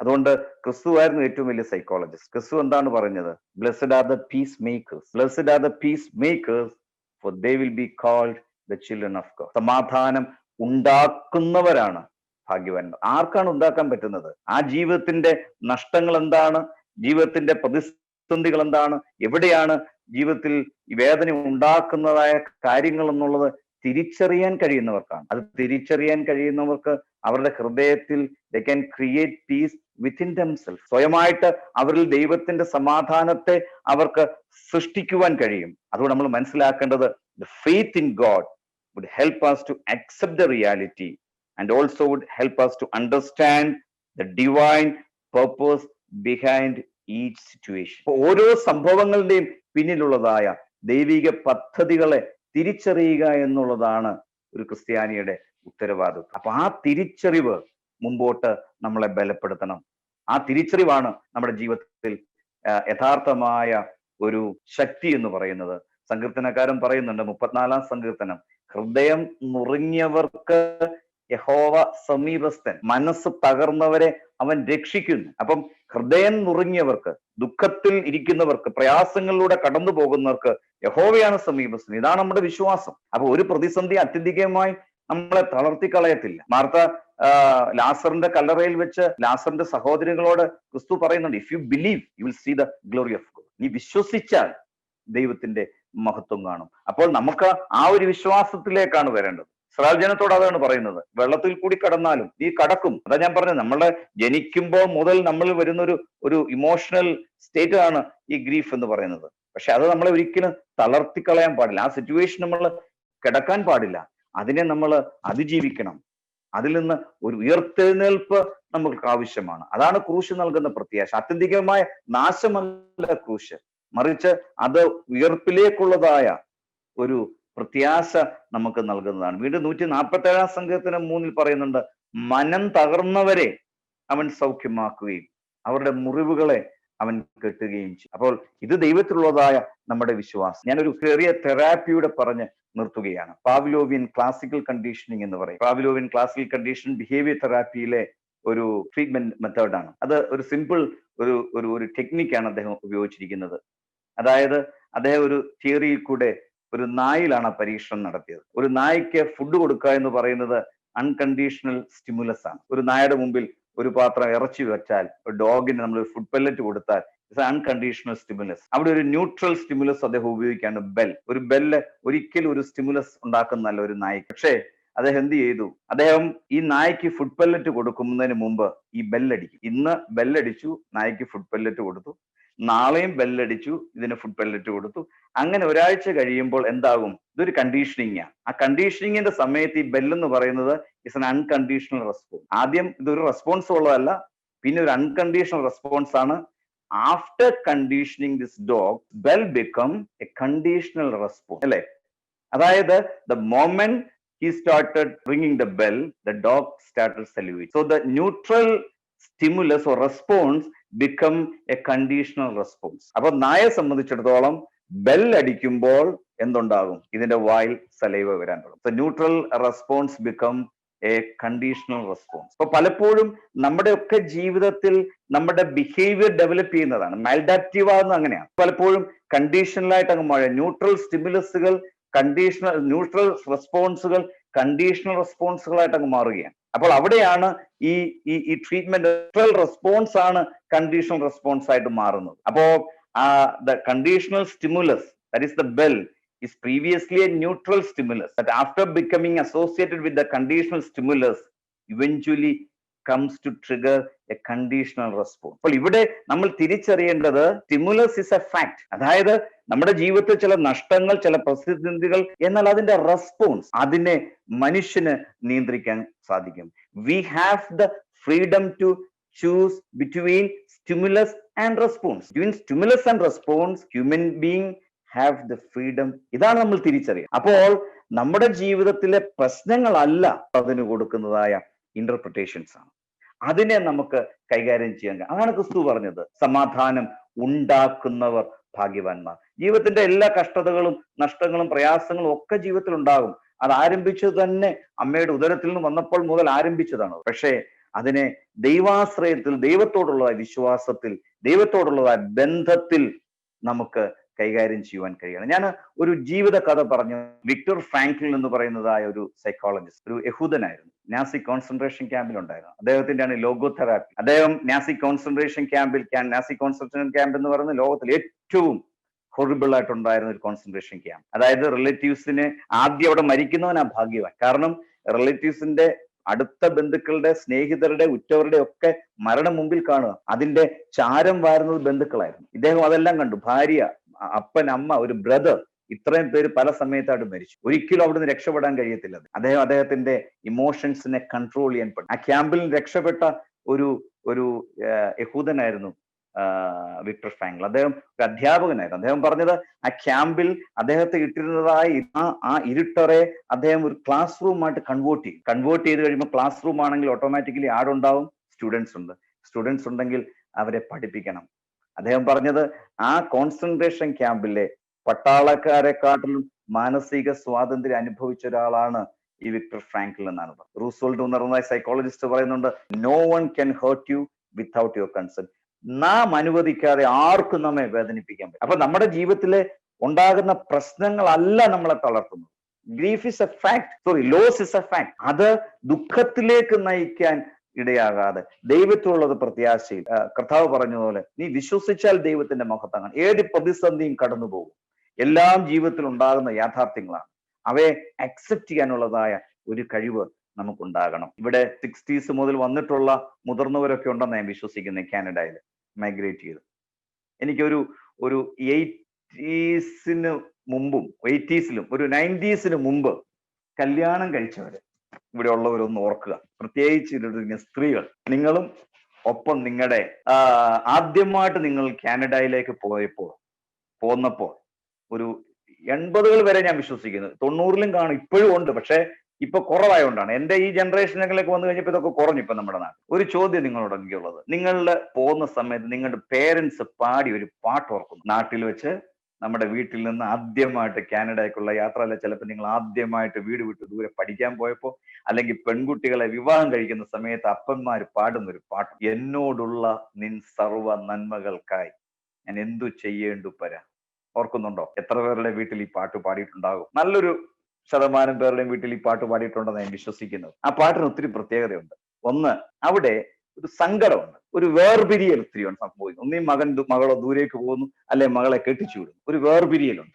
രണ്ട്, ഒത്തിരി സന്തോഷമുണ്ട്, കാരണം ഒരു നന്മയിലേക്കുള്ള ഒരു മാറ്റം. അപ്പൊ ഒരു മിക്സ് റെസ്പോൺസ് ആണ് അവിടെ. നിങ്ങൾക്ക് അറിയാവുമോ ഈ പാട്ടാര എഴുതിയെന്ന്? മത്തോമ സഭയിലെ തൊമ്മി ഉപദേശി എന്ന് പറഞ്ഞൊരു ഉപദേശി എഴുതിയത്. അദ്ദേഹം ആദ്യകാല മാരാമൺ കൺവെൻഷൻ പ്രവർത്തകൻ, എന്റെ അറിവ് ശരിയാണെങ്കിൽ പ്രവർത്തകനായിരുന്നു. അക്കാലഘട്ടങ്ങളിലെ ഒരു നല്ല കവിയായിരുന്നു. കൂടാതെ അദ്ദേഹം ആ കാലഘട്ടങ്ങളിൽ കോളറ ബാധിച്ച രോഗികളെ വീടുകളിൽ പോയി അദ്ദേഹം ശുശ്രൂഷിക്കുമായിരുന്നു. അങ്ങനെ 38ാമത്തെ വയസ്സിൽ ഈ മനുഷ്യന് കോളറ പിടിപെട്ട് മരണക്കിടക്കയിലായി ഈ ഭക്തനായ മനുഷ്യൻ. ആ മരണക്കിടക്കയിൽ കിടന്നുകൊണ്ട് അദ്ദേഹം ദൈവത്തോട് ചോദിച്ച ചോദ്യമാണ്, എന്നോടുള്ള നിൻ സർവ്വ നന്മകൾക്കായി ഞാൻ എന്തു ചെയ്യേണ്ടു നിനക്കേശു പാരാ, ഇപ്പോൾ എന്തു ചെയ്യേണ്ടു നിനക്കേശു പാരാ. മകനെയോ മകളെയോ US-ലേക്കോ ഓസ്ട്രേലിയയിലേക്കോ വിട്ടപ്പോൾ പാടിയ പാട്ടല്ലിത്. മരണക്കിടക്കയിൽ, അതായത് തന്റെ ശുശ്രൂഷയുടെ മധ്യത്തിൽ, പ്രായത്തിന്റെ മധ്യത്തിൽ മരണത്തെ മുഖാമുഖം കണ്ടപ്പോൾ അദ്ദേഹം ദൈവത്തോട് ചോദിച്ചൊരു ചോദ്യം. ഇനി ഈ പാട്ട് ഈ അർത്ഥം വെച്ചൊന്ന് പാടണം. അവസാന സ്റ്റാൻസയിൽ അദ്ദേഹം അതിന്റെ ആൻസർ പറയുന്നുണ്ട്. മന്നീടത്തി അടിയാൻ ജീവിക്കും നാളെന്നും വന്നേനം ചെയ്യും തിരുനാമത്തിന്, ദേവ വന്നേനം ചെയ്യും തിരുനാമത്തിന്. പ്രിയമുള്ളവരെ, ഇതാണ് അക്സെപ്റ്റൻസ്, ഇതാണ് പ്രത്യാശ. മരണക്കിടക്കയിൽ ഇത്രമാത്രം പ്രത്യാശയോടെ ഒരു ഭക്തനായ മനുഷ്യന് പാടുവാൻ കഴിയുന്നതാണ് ദൈവത്തിലുള്ളതായ ശക്തി എന്ന് പറയുന്നത്. ഇതാ നമുക്കുണ്ട്. നമ്മളൊക്കെ ചിന്തിച്ചേ, നമ്മൾ നിസ്സാര കാര്യങ്ങൾക്ക് പതറിപ്പോകും. കഴിഞ്ഞ ദിവസം നിങ്ങൾ പേപ്പറിൽ വായിച്ചു കാണും, മലയാളം വായിക്കുന്ന ന്യൂസ് കാണുന്നവർക്കറിയാം, കേരളത്തില് അടൂരൊരു ഡോക്ടർ, നല്ലൊരു young and very efficient orthopaedic surgeon, ഒരു കുട്ടി, ചെറിയ സംഭവമല്ല, അദ്ദേഹത്തിന്റെ ഹോസ്പിറ്റലിൽ കുട്ടി മരിച്ച സർജറിയോടുകൂടി സൂസൈഡ് ചെയ്യാണ്. കാരണം വളരെ പ്രൊഫഷണലി സൗണ്ടാണ്. എന്നാൽ സംഭവിക്കുന്നത് എന്താണ്? Mentally, emotionally, spiritually people are more weak these days. നമ്മൾ തിരിച്ചറിയുക, സങ്കടങ്ങളുണ്ടാവും, നഷ്ടങ്ങളുണ്ടാവും, വേദനകളുണ്ടാവും. ഒന്നും അറിയാത്തൊരു ദൈവമല്ല നമ്മളോടൊപ്പം ഉള്ളത്. ആ ദൈവത്തിലുള്ള വിശ്വാസം, പ്രത്യാശ നമുക്കുണ്ടാകണം. അതുകൊണ്ട് സിറ്റുവേഷൻസ് അല്ല നമ്മളെ തളർത്തുന്നത്, അതിന് കൊടുക്കുന്നതായ റെസ്പോൺസ് ആണ്. അതുകൊണ്ട് between stimulus and response human being have the freedom to choose. ഇത് ദൈവത്തോടുള്ള ബന്ധത്തിൽ നമ്മുടെ തിരഞ്ഞെടുപ്പാണ്. എനിക്ക് സമയം തന്ന നിങ്ങളോടുള്ളതായ നന്ദി ഈ സമയത്ത് അറിയിക്കുന്നു. ഒരു 2-3 മിനിറ്റ് ഞാൻ കൂടുതലെടുത്തു, ക്ഷമിക്കുക. Thank you so much. ദൈവം എല്ലാവരെയും അനുഗ്രഹിക്കട്ടെ. ഞാൻ ഒരു സെഷനൂടെ ഇരിക്കുകയുള്ളൂ. എനിക്ക് നാളെ സൺഡേ ആണല്ലോ, ഇച്ചിരി ആവശ്യം കൂടെ ഉണ്ടായിരുന്നു. ഞാനത് കഴിയുമ്പോൾ ആർക്കും ബുദ്ധിമുട്ടില്ലാതെ ഞാൻ അങ്ങ് ലീവ് ചെയ്യും. So now the mic is over to Jack. Thank you, Achan, for that wonderful message. Actually, we want to hear you speak more. So, Achan, a few minutes extra ഞങ്ങൾക്ക് സങ്കടം അച്ഛൻ ഇനിയും എല്ലാ ദിവസവും ഒന്ന് സ്പീക്ക് ചെയ്യാൻ പറ്റത്തില്ലല്ലോ എന്നുള്ള സങ്കടമാണ് ഞങ്ങൾക്ക്. അച്ഛൻ ഞങ്ങളെ റിമൈൻഡ് ചെയ്ത പോലെ തന്നെ രണ്ട് കാര്യങ്ങൾ ജോബ് അനുഭവിച്ച് പുള്ളിക്കൊണ്ടായിരുന്ന എല്ലാം was taken away from him. And despite that, at the end of the day, Job in Mumbai ondarnenengaattile koodal was given to him by God. So there is a light at the end of the tunnel, Mumbai varnole. And ende mind il oru curious aayittu or interesting aayittu oru thought vannathu, even Yeshu Karthav, he had a lot of grief, and he pulled a cross bear in Mumbai. He Garden of Gethsemane, Yeshu Karthav, he wept. പുള്ളി കരഞ്ഞു. അപ്പോ ബൈബിളിനകത്ത് വരെ അന്നത്തെ കാലത്ത് നമ്മൾ കാണുന്നുണ്ട് grieving. ബൈബിളിനകത്ത് വരെ അവർ യേശു കർത്താവ് വരെ ഗ്രീവ് ചെയ്തിട്ടുണ്ട്. He shed tears. എന്റെ മൈൻഡിൽ വന്നിരിക്കുന്ന ഒരു കോൺസെപ്റ്റ് എന്ന് പറയുന്ന, എന്തിനാണ് ഹ്യൂമൻ ബീയിങ്സ് ഇപ്പം ഗ്രീവിങ് ആൻഡ് ക്രൈങ് ഒരു സൈഡിലോട്ട് മാറ്റി വെക്കുക? എന്തിനാ ചില കാര്യങ്ങളിനകത്ത് എക്സ്പ്ലനേഷൻ ഇല്ല. ലൈക്ക് നമ്മൾ ഉറങ്ങുമ്പോൾ എന്തിനാ സ്വപ്നം കാണുന്ന?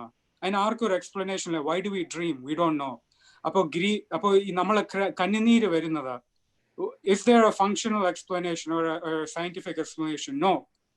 ഈ 2000 വർഷമായിട്ടും ബൈബിളിനകത്ത് യേശു കർത്താവ് കരഞ്ഞു. അത് 2000 വർഷം കഴിഞ്ഞിട്ട് നമുക്ക് ആർക്കും ഒരു എക്സ്പ്ലനേഷൻ ഇല്ല. എന്തിനാ ക്രൈ ചെയ്യുന്ന ഒരു ഫംഗ്ഷൻ ബോഡിക്കകത്ത് മെക്കാനിസം വന്നിരിക്കുന്നതെന്ന്. യേശു കർത്താവ് വരെ അത് ഗ്രീവ് ചെയ്തൊരു ആവശ്യം വന്നിട്ടുണ്ട്, ഒരു ക്രൈ ചെയ്യേണ്ട ആവശ്യം വന്നിട്ടുണ്ട്. അപ്പൊ തീർച്ചയായിട്ടും grieving is a process we need to go through.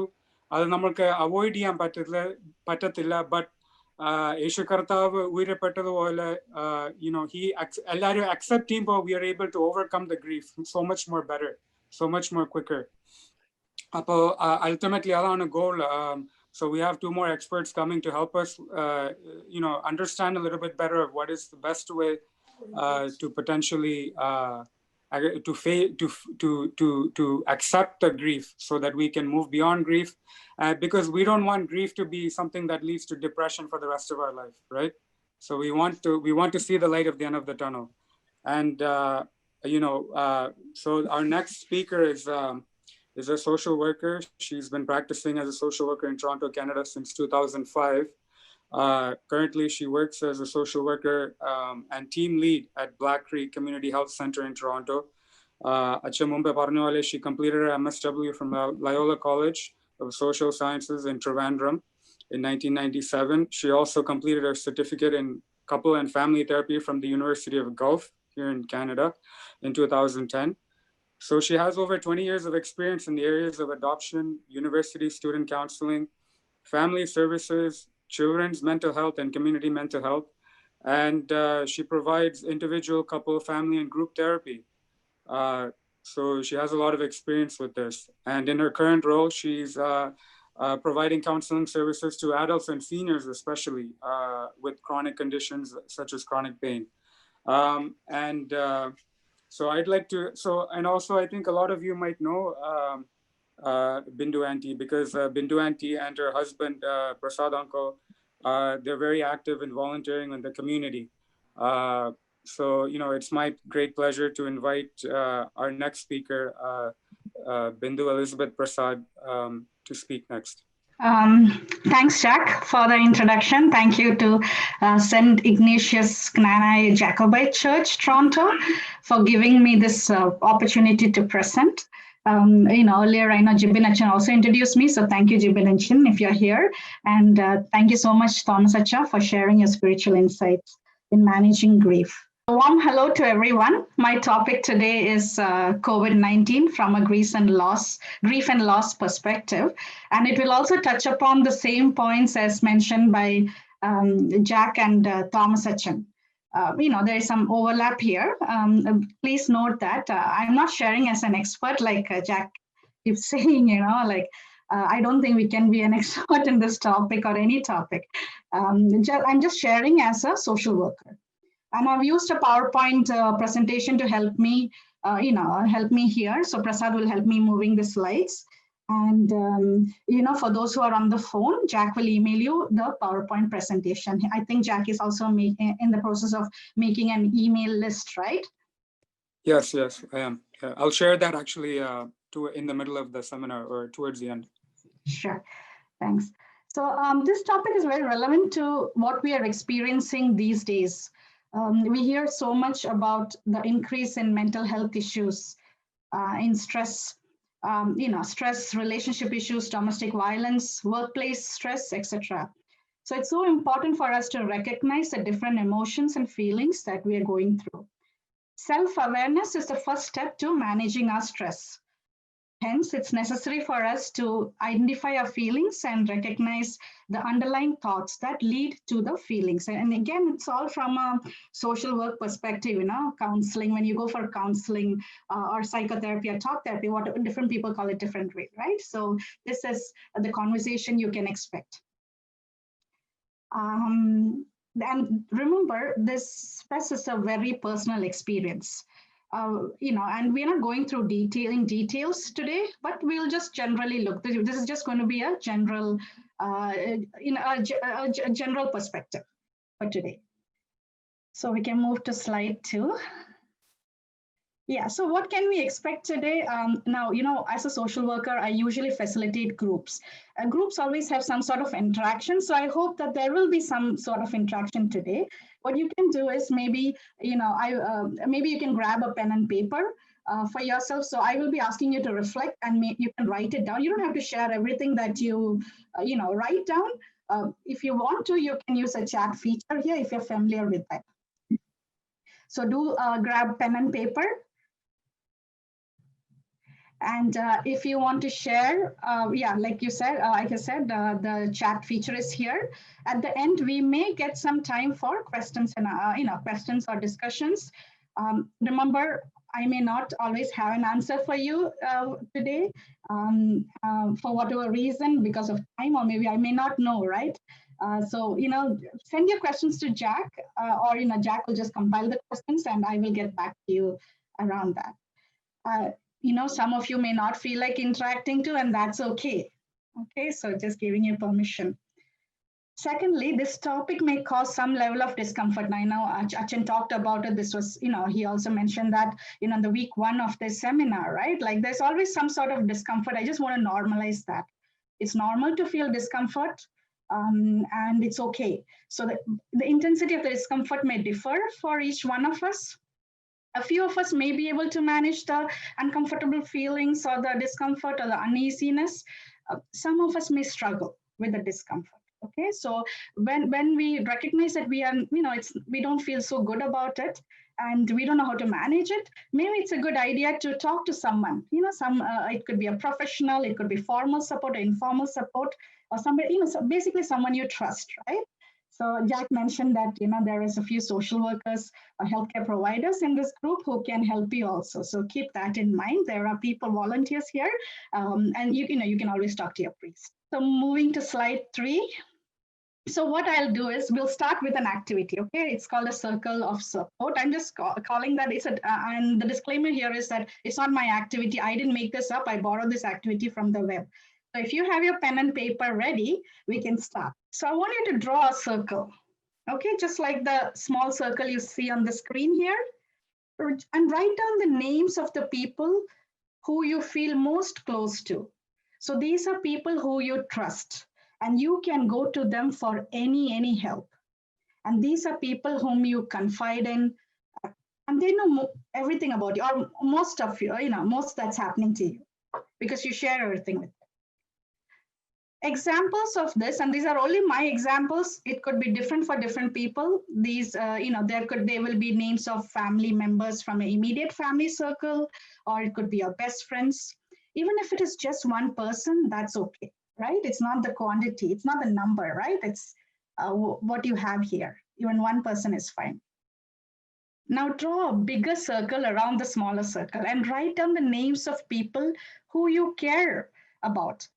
You may not share all your inner secrets with them. They may know many things about you, not everything, right?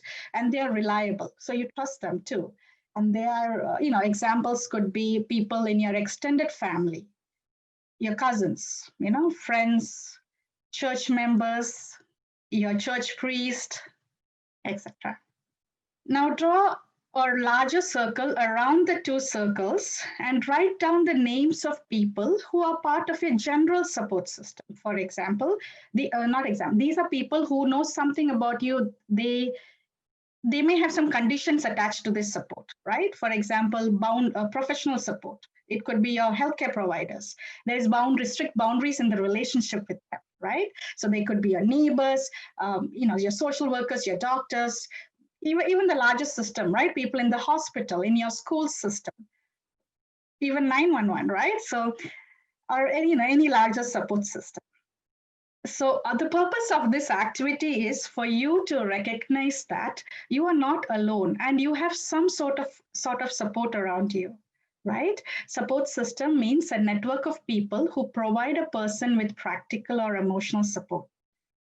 And it could be anybody, right? Your immediate family members, your extended family members, your friends, your priests, your church members, healthcare providers, any other professionals. So these are people who you trust and who will not judge you. They have your best interest in mind. Okay, so just a reminder, support system also includes community resources, like, we can call 911 in case of an emergency, call any distress line or crisis line when we are alone, right? And we need some sort of help, or, we can approach any community agencies that provide services to us. Now, if anybody is not able to identify any support system, that's a bit concerning for me as a social worker. Please do reach out, to one of the volunteers here, social workers, or your church priest, anybody you can reach out to for that. I'm sure you have and not able to recognize. And I do hope you're not alone. Yeah. Thank you. So we'll move to slide 4 now. So today we will look at what is loss, what is grief, the different emotions that we experience in the grief process, and very briefly talk about healthy ways to cope with grief and loss. And all this is within the context of this pandemic. So what comes to your mind when we think of loss? And I know Thomas Sachin talked about it, right? Like the different kinds of losses. It could be death of a person, of a loved one, loss of property. What else, right? Some of the examples I'm just going to share very quickly with you. It could be a relationship breakup. It could be intimate or social relationship. Either way, it will bring grief, right? There could be a loss of health. Like, for example, you just received a test result saying you're positive for arthritis, for example. I'm not saying it should be a loss for everyone. It's going to cause grief, but some people it definitely does. I work in the diabetes program, and I always deal with this. People, when they come to know that they are diagnosed with diabetes, it's a sad time for them. For some of them, not for everyone. Losing a job is another example.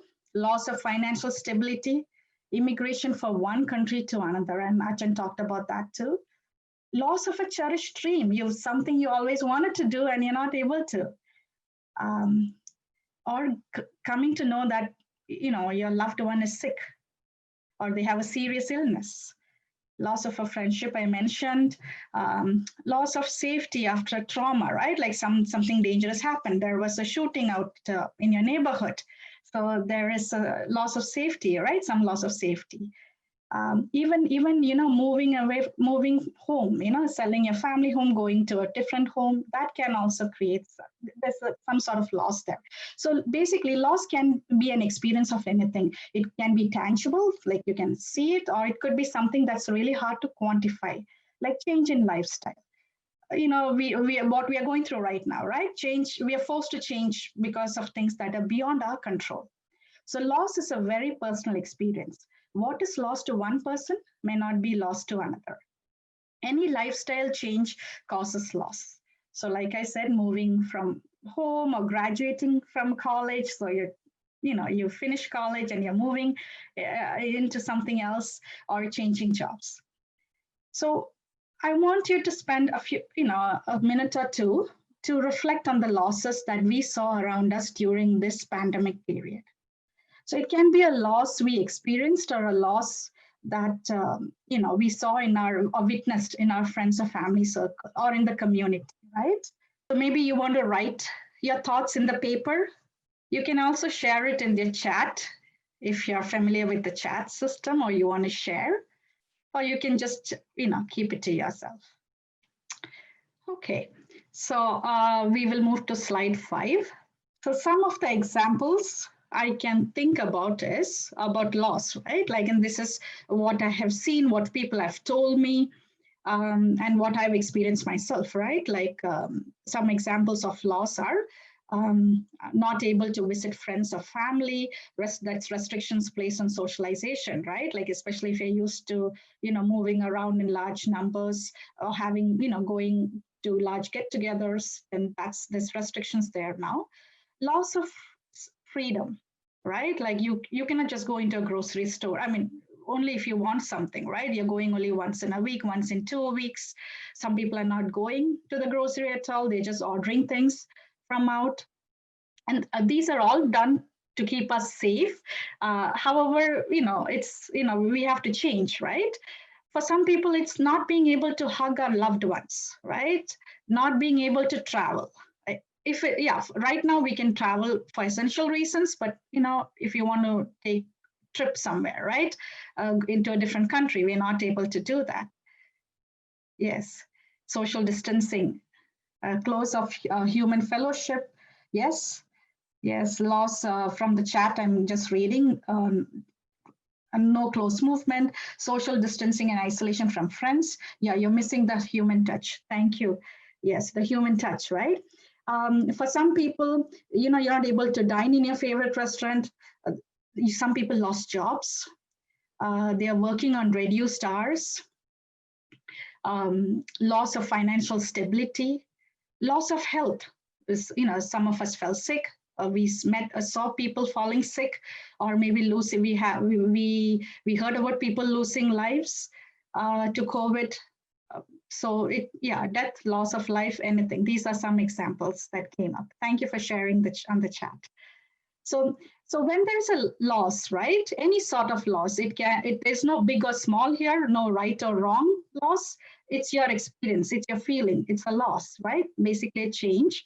It is accompanied by a lot of feelings, right? These are feelings, and grief is associated with loss, and Thomas Hutchins spoke more about that. So we'll move to slide 6. Grief is a natural response to loss. It's an emotional suffering you feel when something or someone you love is taken away and is no more there. So often the pain of loss can feel overwhelming. You may experience all kinds of difficult and unexpected emotions, from shock, anger, disbelief, guilt, sadness. The pain of grief can also disrupt your physical life, making it difficult for you to sleep, eat, or even think straight, right? These are normal reactions to loss.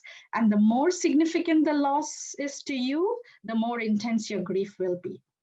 In this pandemic context too, when we are experiencing the loss, all of us, I don't think any of us is not without experience of loss here. We are grieving. So there's some level of grief. We all are going through some level of grief here. And it's okay to grieve. It's okay to experience the various emotions associated with grieving.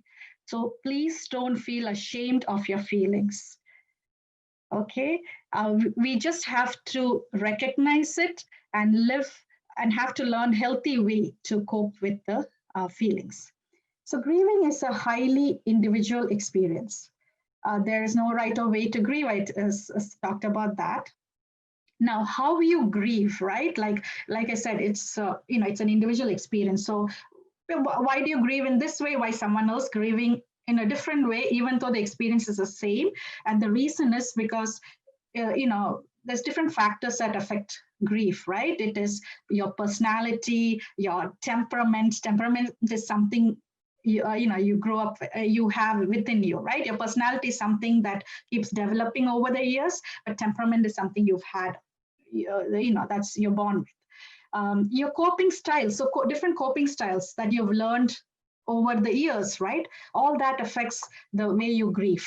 Your past life experiences or your current experiences, your faith, your spirituality, your faith, and how significant the loss was for you, right? So all this influences the grieving process.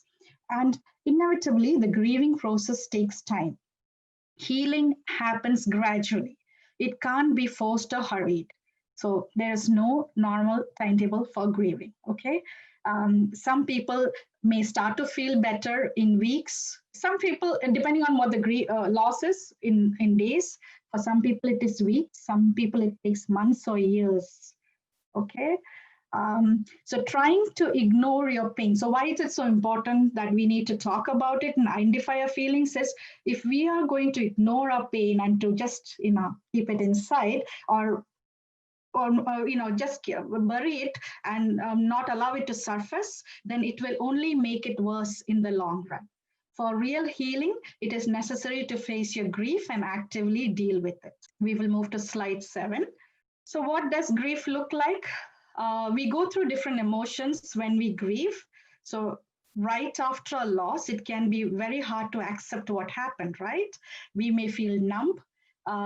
We may have trouble believing that the loss really happened, or even deny the truth. It didn't happen to me. Yeah, if someone you'll have loved died, you may keep expecting them to show up. Or even though a part of you know that they are gone, sometimes you wish they're still with you, right? So anger. Now anger is very important. It's a whole different conversation in itself. But I'll just let you know, anger, we usually direct our anger either towards ourselves or to another person. Some people even direct their anger towards God. Some people direct their anger towards another person or the larger system, right? The society, everyone. That is normal, okay? You blame yourself. That's okay. It happens. That's part of the grief process. Even if the loss was nobody's fault, you may feel angry and resentful, right?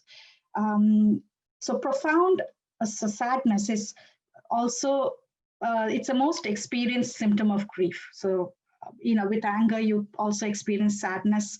You may have feelings of emptiness, despair, yearning, deep set loneliness. You may cry a lot. So something I want to mention about crying is it's a normal response to sadness. Some people cry, some people don't, and that's okay. It doesn't mean that people who don't cry don't feel the pain as much. It's just that they have different other ways of expressing their sadness. Some people regret or feel guilty. Say, for example, like you feel that, you should have done this when this person was alive, or it's because you didn't attend to this person on time. That's why something happened to that person. So there's, you're going to feel regret, feel guilty, blame yourself for many things, which is also part of the grief process. Fear. So a lot of significant loss can also trigger a lot of worries and fear. You may feel anxious, helpless, or insecure. You may even have panic attacks. So death of a loved one can trigger all these fears, right? The fear of your own death anxiety, that's a big thing. That's something I started looking into, when I joined, because I was working with a lot of seniors when I joined Black Creek 9 years back. Yeah, death anxiety, dealing with your own death anxiety, that's a big learning, and it's an ongoing process. It doesn't end anywhere, maybe till you die, right? So these are some of the feelings what we experience when there is loss. So grief is a emotional process. Grief is also a physical process. Okay, so can you think of some of the ways your body responds when you are feeling grieved? So we talked about the emotions, but your body, how does your body respond when you're grieving? You may want to write it down. Think. You can even share on the chat. Blood pressure. Yeah, thank you. So we'll move to the next slide. Physical symptoms of grief. So don't eat. Yeah, psychosomatic symptom. Yes. So it shows in your body in different ways. What I commonly see in my work is increase in blood pressure, increase in your sugar, increase in body pain. So psychosomatic pain, fatigue. Some other examples are fatigue, nausea, sleep issues. You don't eat, or you may eat more. lower immunity. Our immunity lowers. We could witness ourselves, increasing our weight or decreasing our weight. So, yes, so for some people it's panic attack. Actually, panic attack, your chest pain, all these are examples of stress and grief. And so this is why I brought this. Is it's very important to recognize that grief is not just in your mind, but it also affects your body. And when it affects our body, when we also have to deal with manage our body sensations while we are managing our emotional health. Okay, so we'll move to the next slide. The grieving process, which Thomas and Jack mentioned about that, right? And there's a lot of models, and the reason why I wanted to show this was this is the only thing I found in the net that actually I'm trying to say this, share this, is it's a process. You can see that, right? It's a process. It's a process, and it doesn't have, all these feelings doesn't happen in isolation. It's all connected to one another. So, briefly going, the first stage is of grief is shock, denial, disbelief, and you tell yourself, this can't be happening to me.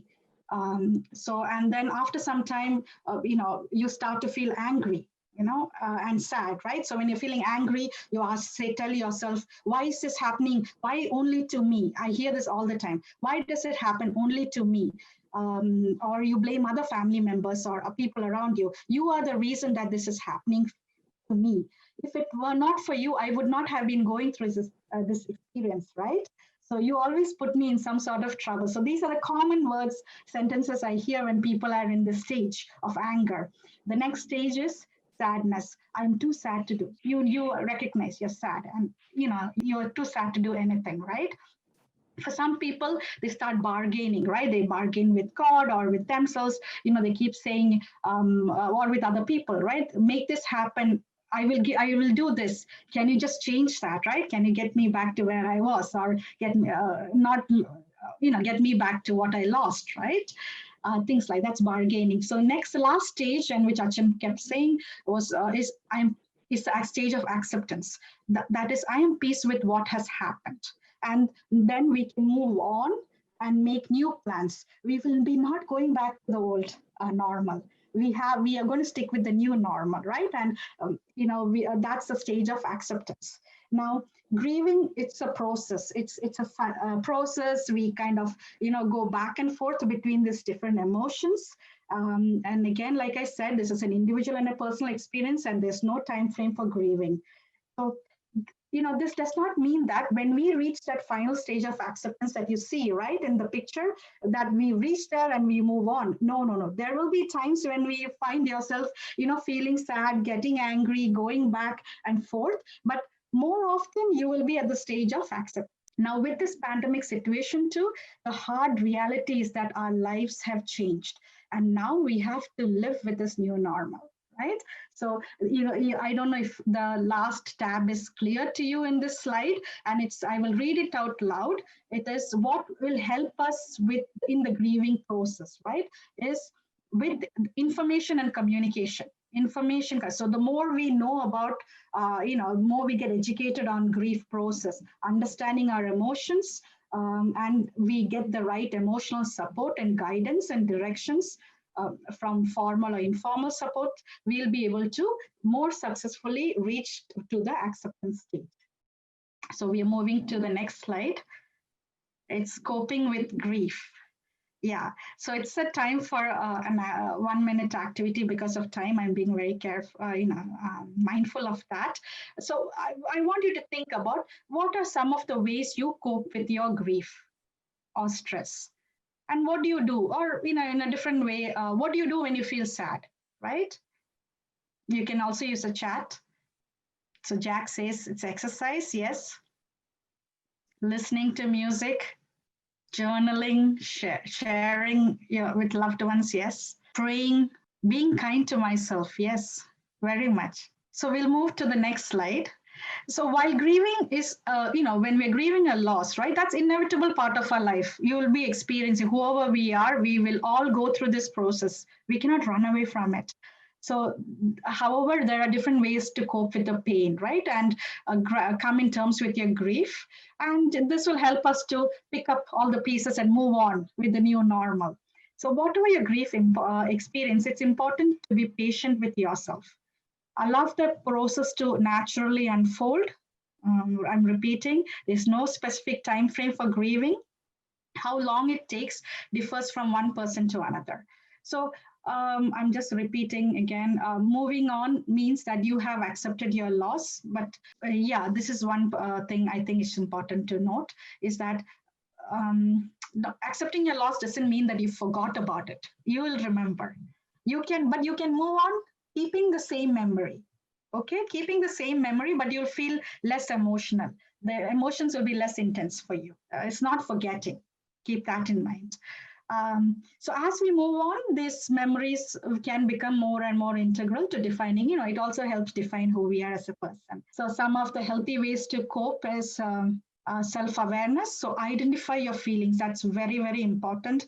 And acknowledge and respect your feelings. Your feelings are unique to you. So respect is a word that I use often in my practice. So respecting, please respect your feelings, even if it sounds bad, like your anxiety, your fear, like recognize that and, give due respect to that. Allow yourself to go through the grieving process. So going back and forth between feelings, oscillating, and that's okay. Don't be judgmental. So be kind and judgmental. I'm repeating what Kusumam said here. Be kind to yourself. Be patient with yourself, right? Also understand that you may get triggered. For example, something you see on TV, or a person may talk about, when you're with a group of people, they may be talking about something and you may get triggered. And that will remind you of the loss and feelings may come up. So understand that. It is there's a possibility of getting triggered. And take care of yourself, not just your mental health, but also your physical health. Like, for example, being physically active, eating healthy, getting your sunlight. Now, these are the most common things I keep saying, right? Keeping yourself hydrated, drinking lots of water, getting good quality sleep. All of these are very important. Be open to seeking support from professionals and informal supports too. Like, be open to talking to a registered social worker or a healthcare provider, just like you talk to your priest, right?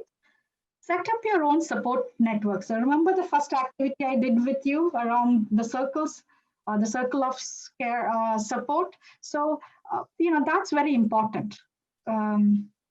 So strong social support network can be very critical to help you through dealing with stress during a difficult time, right? So lack of social support can lead to isolation and loneliness. So may ensure that you have some sort of support system. It's never too late to cultivate these relationships. So other ways of coping include meditation and prayers. Just by many of you are spiritual. That's good. That's also a healthy way. That's also a way of dealing with the stress and grief. Okay, so this is the last slide. So I want you to reflect on something. You don't have to share this, but something for you to reflect while we end, because I wanted to end my presentation on a positive note. And that is, now in this pandemic period, right, there has been a lot of changes. The changes has created, when there is change, there will be some sort of loss, and that's okay. However, when there is negative, when there is loss, there is also something positive that we have experienced. So I want you to think about that. Right? What is a positive experience? It can be maybe the way you change, the way you changed your behavior, or the way you think, or in your attitude, or something that you observed, right? Some positive changes. I can share some. An example is, for me, there was less commute to work.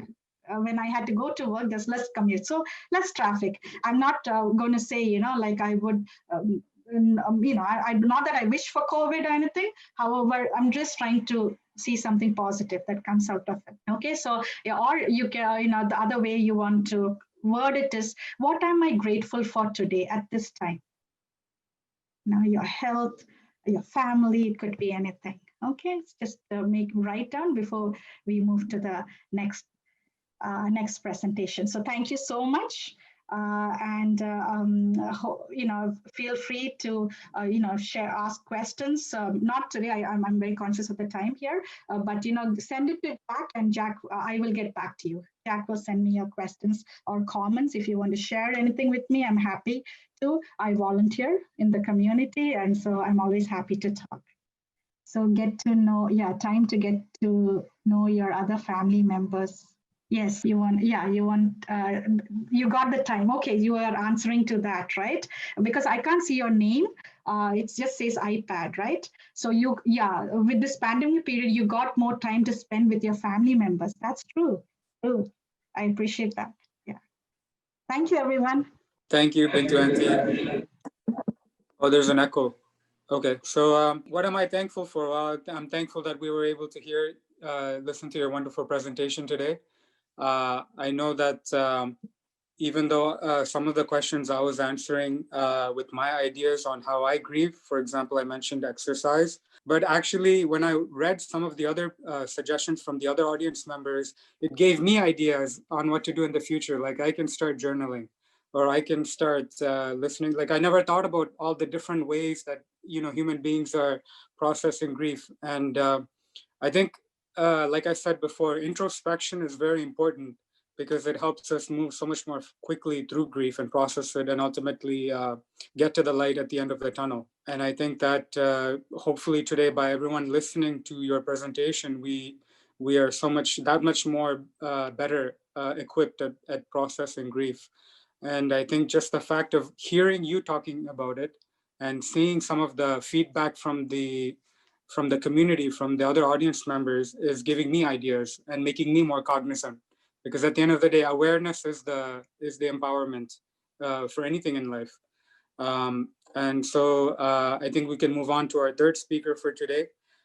She's been practicing as a social worker for the last 6 years as a care coordinator at Toronto Central Local Health Integration Network. So I'm just going to stop the screen share. Oh, okay. Yeah. Okay, you got it. Okay. So like I said, she's been working as a care coordinator at Toronto Central Local Health Integration Network. And previously, for 3 years, she was working at the Gerstein Crisis Center. And she completed her MSW from Nirmala Niketan at Mumbai University in India. And even in India, she's worked in 4 different states in different fields such as education, capacity building, empowerment of marginalized women. And now she's dealing with women and children and adults with chronic health and palliative care. So I think she brings a lot of experience and a broad depth into the topic of today, which is grief. And she's going to focus on living with hope. So it's my pleasure to welcome Rupa Vinod as our next speaker for today. Thank you, Jack. And thank you to the Knanaya community here. And very especially, thank you, Dr. Thomas, Acha, and Bindu for, kind of solidifying what grief is. And personally, for me, it was a really a gain to sit back and look back to my life and sort of reflect as to where I am, if in this process of grief in the midst of pandemic. So I'm married. I have a child. She's almost 4 years old. I work with home care here in Toronto Central in Toronto. And the topic today I'm going to rather discuss or speak about is living with hope. And as my prior year, the speakers have already highlighted what grief is all about and how we can overcome grief. This is probably a step ahead as to how we can live with hope. And if you look at this image on the screen, here we see, the apostles are in the boat and the wind and the waves have picked up, and it's because of the storm. And where is Jesus in that image? He's asleep in the bottom of the boat. And how can he sleep during such a storm? It's, the storm is terrible. And there's so much fear in that boat. We could see in that image that night that they could not make any headway, and the boat is in danger of capsizing. The disciples were afraid that they're going to die, and it's perfectly logical that such a storm and in they're in such a small boat. This image also reminds me in my life, as when I was grieving the loss of two of my significant family members, and one of them being my maternal uncle, who we lost because of a terminal illness, cancer he had.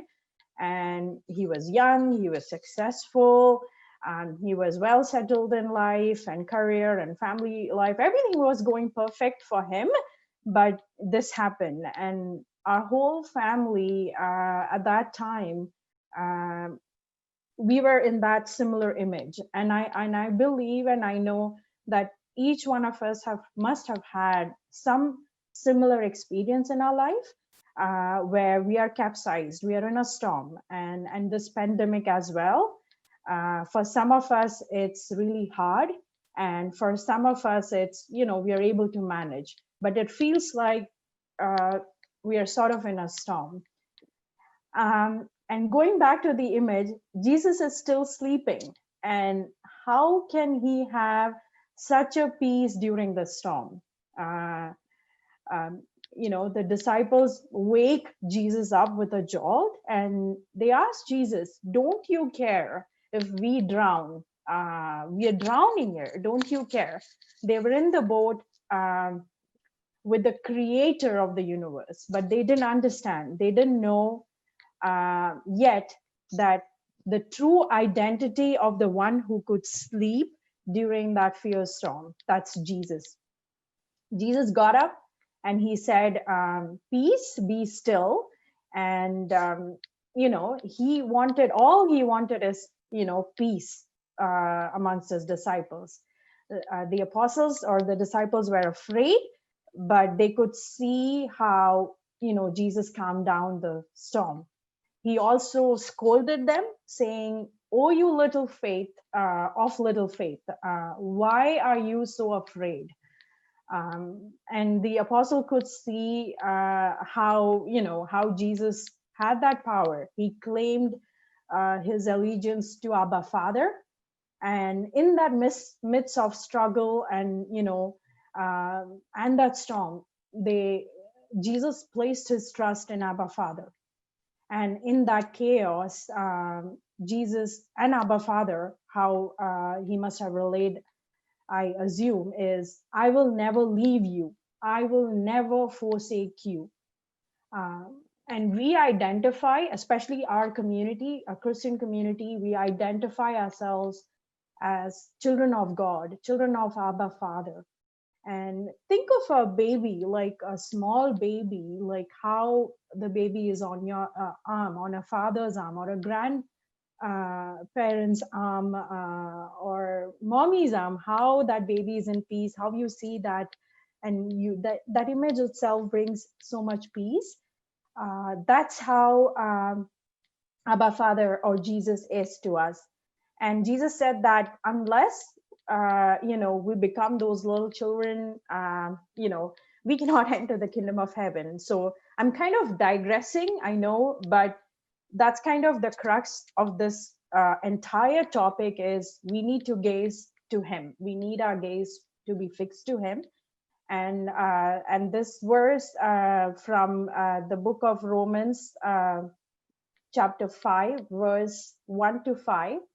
"Therefore, since we are justified by faith, we have peace with God through our Lord Jesus Christ.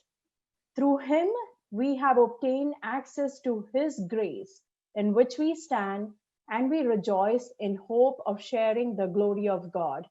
More than that, we rejoice in our sufferings, knowing that suffering produces endurance, and endurance produces character, and character produces hope. And hope does not disappoint us, because God's love has been poured into our hearts through the Holy Spirit who has been given to us. I feel like this verse has played a significant role in my life, and knowing this verse, reading this verse again and again, and affirming that suffering or grief or the times of trials, difficulties is part of our life. It's building me, it's building my character, and as the Word of God here clearly states, it's producing hope, and the hope will not disappoint us. It will only allow us to look forward. Now, what is hope? I'm kind of reading through this. Sorry about that. The Merriam-Webster dictionary defines hope as hope seems to close to wish or to cherish a desire with anticipation, to want something to happen or to be true. Whatever the details, hope in general means a desire for things to change for the better. And it could be, the life can beat us down with trials, sorrows, unending anxiety and worries. When it seems hopeless, it's kind of like we look forward. How do we look forward? How we look geared towards? But Christian hope, here I've used this definition from Catechism of Catholic Church, where they say hope is a virtue by which we desire the kingdom of heaven and eternal life as our happiness, placing all our trust in Christ and promises, and relying not our own strength, but on the grace of the Holy Spirit. So it kind of goes back to the verse which I mentioned, Romans 5, chapter verse 1 onwards. It's a virtue, and hope in the Christian sense is always misunderstood. It's not the same as optimism or presumption, and it is not a blind faith as well, that we'll all go to heaven, or it's kind of a escapism to avoid the troubles or the phase we are going through. So it's kind of living in the present moment with some more affirmation and positivity, and then looking forward. And it's kind of very strange when we are at times of troubles, or especially when you're grieving the loss of loved ones, or as already Bindu put it in a very nice way, describing in what all aspects we feel grief.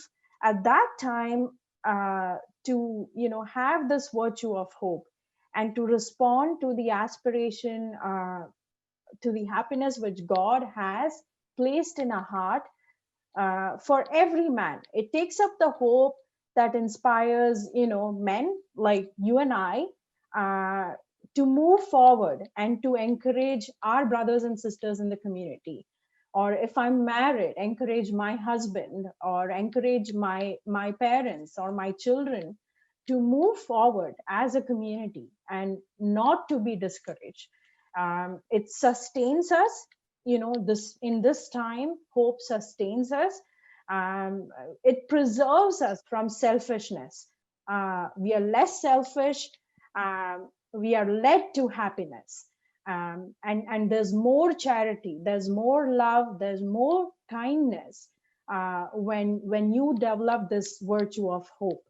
And it kind of falls into place where even Thomas Urchin earlier mentioned how in the Beatitudes, the Beatitudes raise our hope towards heaven, to the promised land. Through all these trials, we await the promised land, and hope will not disappoint us. It's the anchor of the soul, and where Jesus is the forerunner. He's already been there, done that, and he's shown us that in that suffering we triumph, and we move ahead. Moving on to the next slide. There's a study done, and the name of the study is The Role of Hope in Subsequent Health and Well-Being for Older Adults. The study was published in Journal Global Epidemiology at Harvard Institute. And it said that they found, greater sense of hope associated with better physical health and behavioral outcomes, such as, there is lower risk of health condition, lower sleep problems, a lower chronic health condition, and a better psychological well-being. There's lower distress levels in among this people who they studied with. So it was huge, and to know that it's something which is really not abstract, like it culminates into your life, and then you experience this, you really have this hope. And why is it important? And this is kind of similar to what Bindu said. It reduces anxiety. There is this motivation to live a quality of life. It wouldn't be, you're kind of enclosing yourself, you're isolated, you want to run away from everyone. It's kind of exactly the opposite. You would be the light of that community or that group or the family or the workplace. And given this time in the pandemic, here we are in this virtual platform.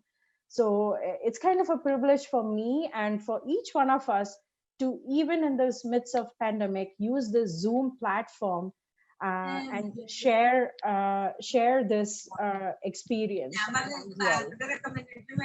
well.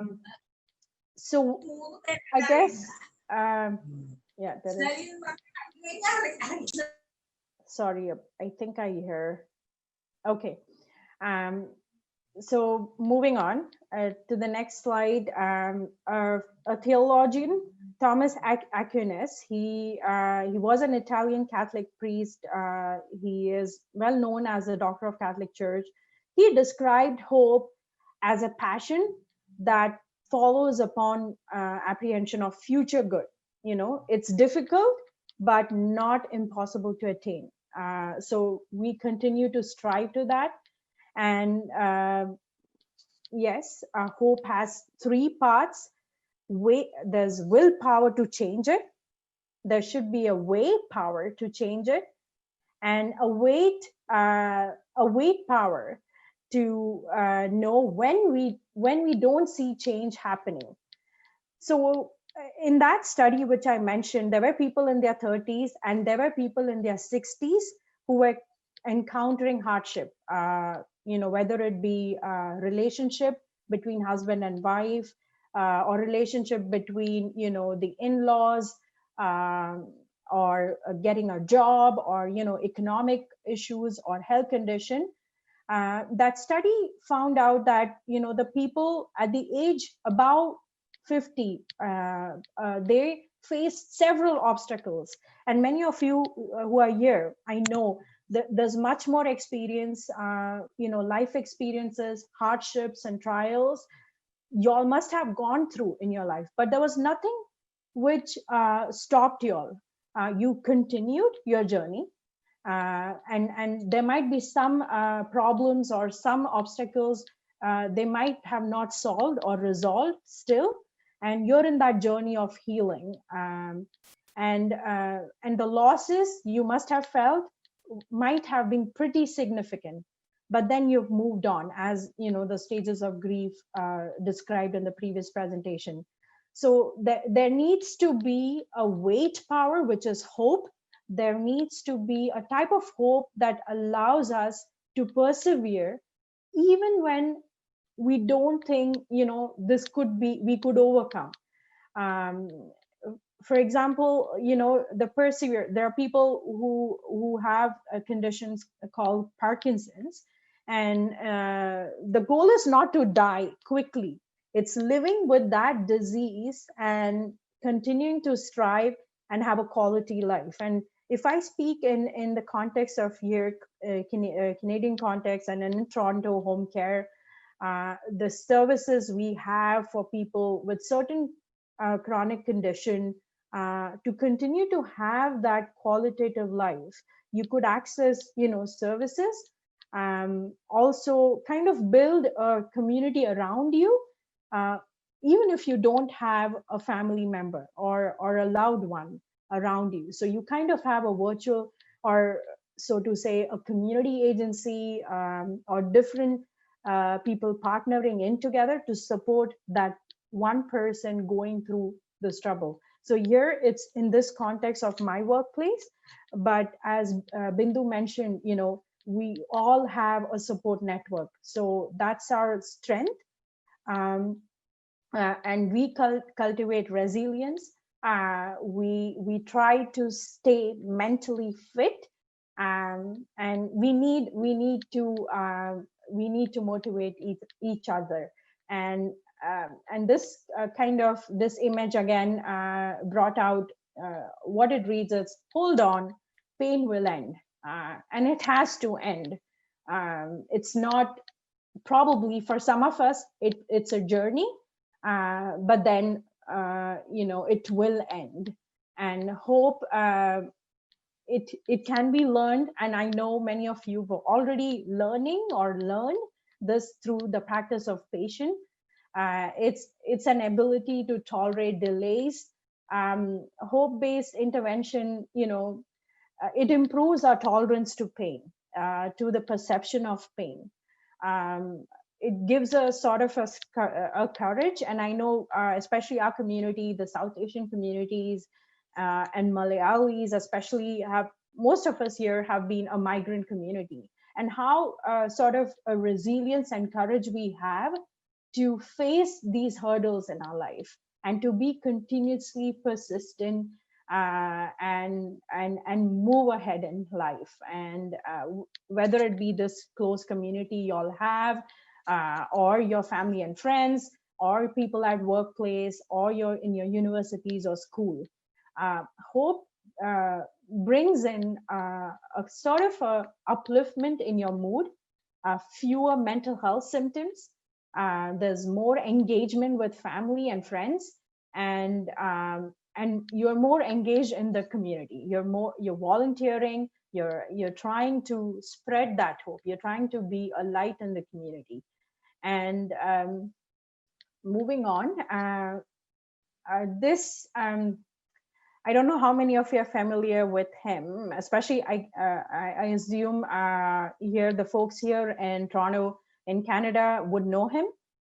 He's Terry Fox. Back in 1980, he started a marathon of hope in St. John, Newfoundland. And this is an image from Toronto Star. A reporter was assigned to follow him weekly, and he followed him for almost a year. And this is he ran a marathon of hope. He was diagnosed with cancer, and you could see he has an artificial limb there. And back then, the artificial limb was made of leather, aluminum, and not like, right now it's advanced technology, but they were like suspenders.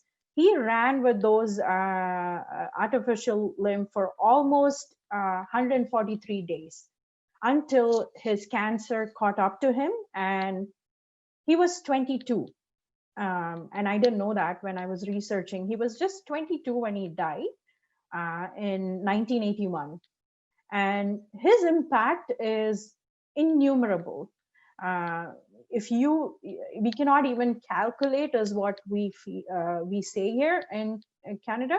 Like, it's almost more than 1,000, 1,500, research grants, and so many millions have been invested or people have donated because of this one person, doing this marathon of hope for cancer care.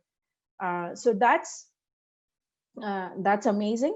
And I know each one of us have similar stories in our life where we've continued to be resilient, and be an inspiration, and be hopeful, and have our gaze to our Savior, our Lord Jesus Christ.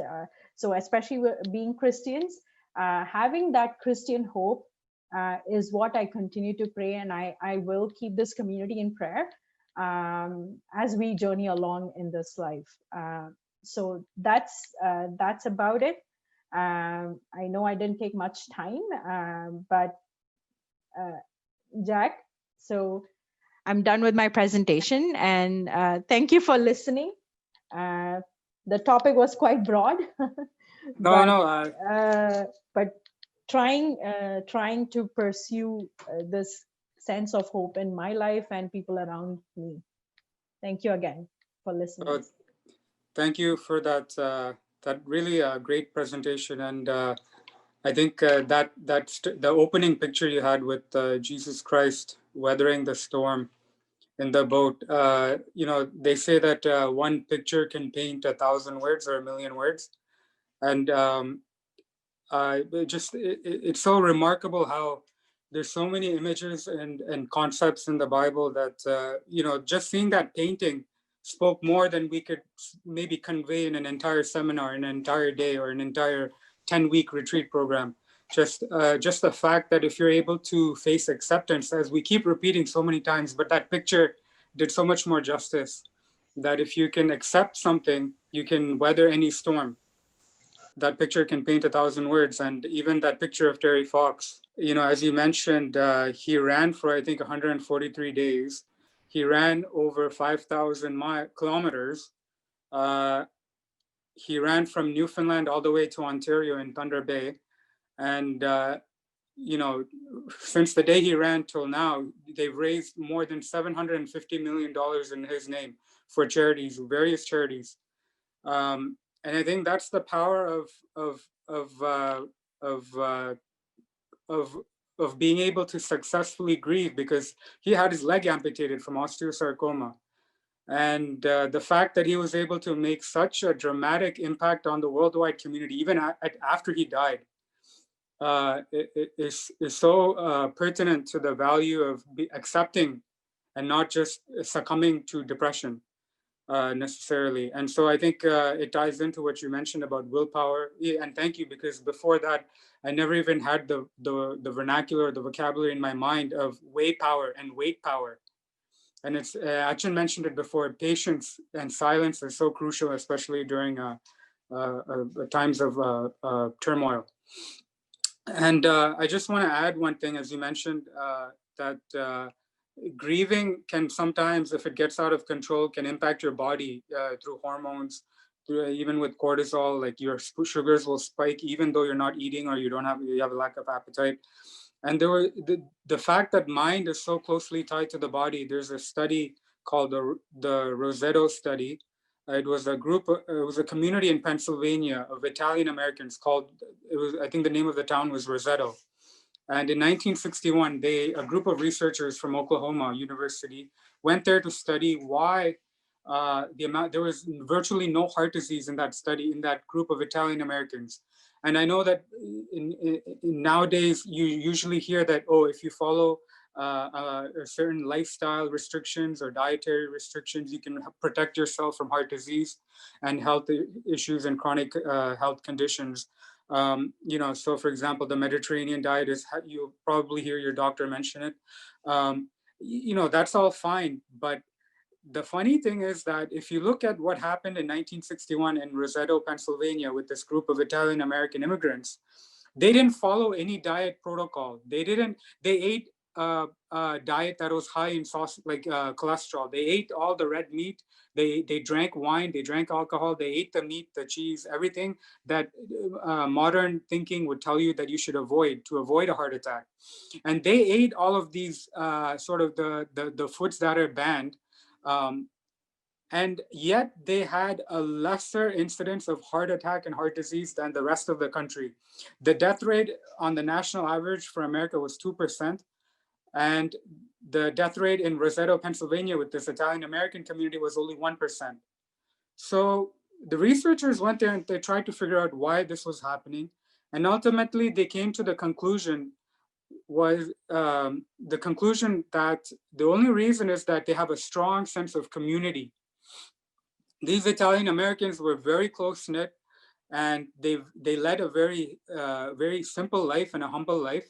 And the one thing that was important was they were close-knit, they helped each other, and they had a close sense of community. But the one thing was the community existed there to help each other, not to sort of propagate your ego or to keep up with the Joneses, as they would say in English, right? Not they don't have the sense of community there to compete with one another. Rather, it was there to support each other without any ego. So I think so like God says, blessed are the meek. So when you're able to remove that ego, I think as a community we can come together, and it's proven the mind is so important in how the body becomes affected. And I think it's also seen in when you look at countries that have individualist sort of ethos in the culture. So America, Western countries in general, it's all about me. I am special. You know, what can I do? I can change. I can affect the world this way. But if you look at other countries that have collectivist ethos, like Sweden, Japan, it's more about we. What can we do as a community? And I think initially in America as well, they had more of a collectivist approach. They you know, Uncle Sam, he would talk, you know, what can you do for your country, right? John F. Kennedy, his famous speech. It's not about what the country can do for you. It's what you can do for the country. So when you have that collectivist approach, it makes a difference, right? It makes a difference not just on the community, but it makes more of a difference on you than you realize that you can do for yourself necessarily by yourself alone. And I think India, we're sort of shifting in our rush to imitate America. We're sort of shifting away from the older generation, where it's a community, what we can do as a nation, to more about individualism and what we can do. Especially, I think it's evident in mainstream media. But I just want to thank all of the three speakers today for giving such an eye-opening and brilliant presentation, and especially sharing the vivid imagery, because those images paint 1,000 pictures, right? And we're so fortunate to have this technology, Zoom. So even in the midst of social distancing, we're able to come together more than we ever did before the pandemic. Like I mentioned before, and like the other speakers alluded to, there's so much information. There's so many useful seminars here in the community, like Heart House Hospice. I think you guys have heard about it. It's being run under the University of Toronto. And I have a couple of links that someone forwarded to me. And in order for me to share that with the rest of the audience here, I think I need to start an email mailing list. And so I think that way we can keep in touch and share useful things with one another. And so the email address I started is called meaningoflifefellowship@gmail.com. So I think if you guys can take note of that, and I wrote that down in the chat box, please send your email addresses or the email addresses of your friends and family or whoever would like to be part of that mailing list, and we can definitely keep in touch. And I think next week we'll be focusing on how we can handle stress, anxiety, especially. It's such a broad topic that we're going to dedicate 2 weeks on that. So again, we have more experts coming in to speak about it. We also have Monsi Achan from the Martoma Church coming to speak about it. So again, please, everyone, continue to tune in again next week, and also share the information as well with your friends and family, so that everyone can listen to our speakers in the following weeks. And I would like to invite Jibin Achan to give the final vote of thanks. By the grace of God, നമ്മുടെ മൂന്നാമത്തെ seminar ഇവിടെ wind up ചെയ്യുകയാണ്. നമ്മൾ ഇന്ന് കണ്ട അല്ലെങ്കിൽ നമ്മൾ ഇന്ന് സെലക്ട് ചെയ്ത ടോപ്പിക്കുമായിട്ട് ബന്ധപ്പെട്ട് അതിന്റെ എല്ലാ വശങ്ങളെയും ടച്ച് ചെയ്ത് വളരെ മീനിങ് ആയിട്ട് വളരെ എക്സ്പ്ലെയിൻ ചെയ്ത് അതിന്റെ ടോപ്പിക്ക് നന്നായിട്ട് നമുക്ക് ഇന്ന് ക്ലാസ്സുകൾ ലഭ്യമായി എന്നുള്ളത് നമുക്ക് എല്ലാവർക്കും ഇനി ജോയിൻ ചെയ്ത് എല്ലാവർക്കും മനസ്സിലായിട്ടുണ്ട്. തീർച്ചയായിട്ടും എല്ലാവരോടുമുള്ള നന്ദിയും സ്നേഹവും ഈ സമയത്ത് ഏറ്റവും സ്നേഹത്തോടുകൂടി അറിയിക്കുകയാണ്. ബഹുമാനപ്പെട്ട ഡോക്ടർ തോമസ് എബ്രഹാം അച്ഛൻ പ്രത്യേകമായിട്ട് അച്ഛന്റെ സാന്നിധ്യത്തിൽ അറിയാം വളരെ അനുഗ്രഹകരമായിട്ട് രണ്ട് ക്ലാസ്സുകൾ നമുക്ക് അച്ഛൻ നിന്ന് ലഭ്യമായി തീർന്നു. ബഹുമാനപ്പെട്ട അച്ഛനോടുള്ള നന്ദിയും സ്നേഹവും ഈ സമയത്ത് വളരെ വിനയത്തോടുകൂടി അറിയിക്കുകയാണ്. അതുപോലെ തന്നെ വളരെ പ്രഗത്ഭരായിട്ടുള്ള, വളരെ എക്സ്പീരിയൻസ്ഡ് ആയിട്ടുള്ള 2 സോഷ്യൽ വർക്കേഴ്സ് നമുക്ക് ഇന്ന് ലഭ്യമായി. അത് തന്നെ ഒരു വലിയ അനുഗ്രഹമായിട്ട് പ്രത്യേകമായിട്ട് തോന്നുകയാണ്. പ്രിയപ്പെട്ട ബിന്ദു പ്രസാദ്, അതുപോലെ തന്നെ രൂപ വിനോദ്, രണ്ടുപേരുടെയും വളരെ ഇൻസൈറ്റഡ് ആയിട്ടുള്ള, വളരെ മീനിങ് ആയിട്ടുള്ള wonderful message, PowerPoint presentation അവർ നടത്തി. നമുക്ക് ഇന്ന് ജോയിൻ ചെയ്ത എല്ലാവരും, നിങ്ങൾ അതിൽ തന്നെ കാണുമ്പോൾ തന്നെ അറിയാം, എല്ലാവരും അവരോട് ഇതിൽ ഇപ്പോൾ തന്നെ ചാറ്റ് ചെയ്ത് അല്ലെന്നുണ്ടെങ്കിൽ മെസ്സേജ് അവർക്ക് ഇവിടെ തന്നെ അയച്ചുകൊണ്ടിരിക്കുന്നുണ്ട്. അത്രയ്ക്ക് നല്ല ക്ലാസ്സുകൾ എടുത്ത് ബിബ്ലിക്കൽ ലെവലിൽ നിന്നുകൊണ്ട് അതിന്റെ ഒരു നല്ല ഒരു ടോപ്പിക് പ്രസന്റേഷൻ പ്രിയപ്പെട്ട രൂപ വിനോദ് മാം എടുത്തു. തീർച്ചയായിട്ടും രണ്ടുപേരോടുമുള്ള നന്ദിയും സ്നേഹവും ഈ സമയത്ത് പ്രത്യേകമായിട്ട് അറിയിക്കുകയാണ്. Sincere thanks to all. Thank you. അതുപോലെ തന്നെ ഇന്ന് ഇതിൽ ജോയിൻ ചെയ്ത എല്ലാവരും, പ്രത്യേകിച്ച് പല ഇടങ്ങളിൽ നിന്ന്, പല രാജ്യങ്ങളിൽ നിന്ന്, പല കമ്മ്യൂണിറ്റിയിൽ നിന്ന് ഉള്ള ആളുകൾ ജോയിൻ ചെയ്തു. എല്ലാവരെയും ഈ സമയത്ത് സ്നേഹത്തോടുകൂടി നന്ദിയോടുകൂടി ഓർക്കുകയാണ്. എല്ലാവരോടുമുള്ള നന്ദിയും സ്നേഹവും അറിയിക്കുകയാണ്. അതുപോലെ തന്നെ നെക്സ്റ്റ് വീക്ക് ഇതേ ടൈമിൽ തന്നെ നമുക്ക് നെക്സ്റ്റ് സെമിനാർ, അടുത്ത സെമിനാർ ഉണ്ടായിരിക്കും. എല്ലാവരെയും അതിലേക്ക് ഇൻവൈറ്റ് ചെയ്യുകയും കൂടിയാണ് ഈ സമയത്ത്. എല്ലാവരും അടുത്ത ആഴ്ചയും ഇതിൽ ജോയിൻ ചെയ്യണമെന്ന് സ്നേഹത്തോടുകൂടി ഓർമ്മപ്പെടുത്തുകയാണ്. ഇത് മോഡറേറ്റ് ചെയ്യുന്ന പ്രിയപ്പെട്ട ജാക്കിനോട് നന്ദി സ്നേഹവും അറിയിക്കുന്നു.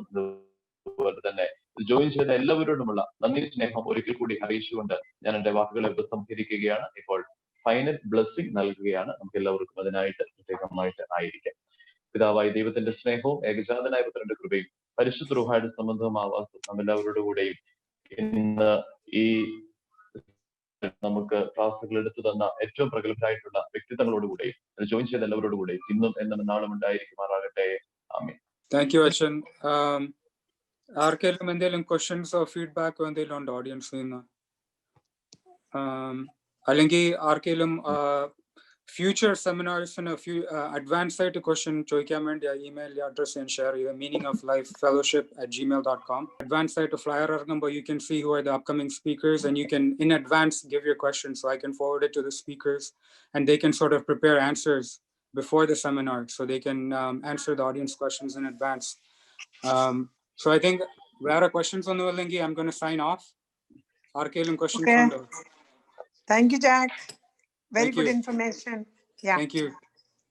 Keep up the good job. Thank you. God Thank bless. you. Thank you so much. Okay, I guess that's it for anyone Okay, else? see you. Okay, bye. See you next. Okay, bye-bye. Bye. So see you everyone next week. Take care. Have a good week. Enjoy. You too. Thanks. Bye. God bless.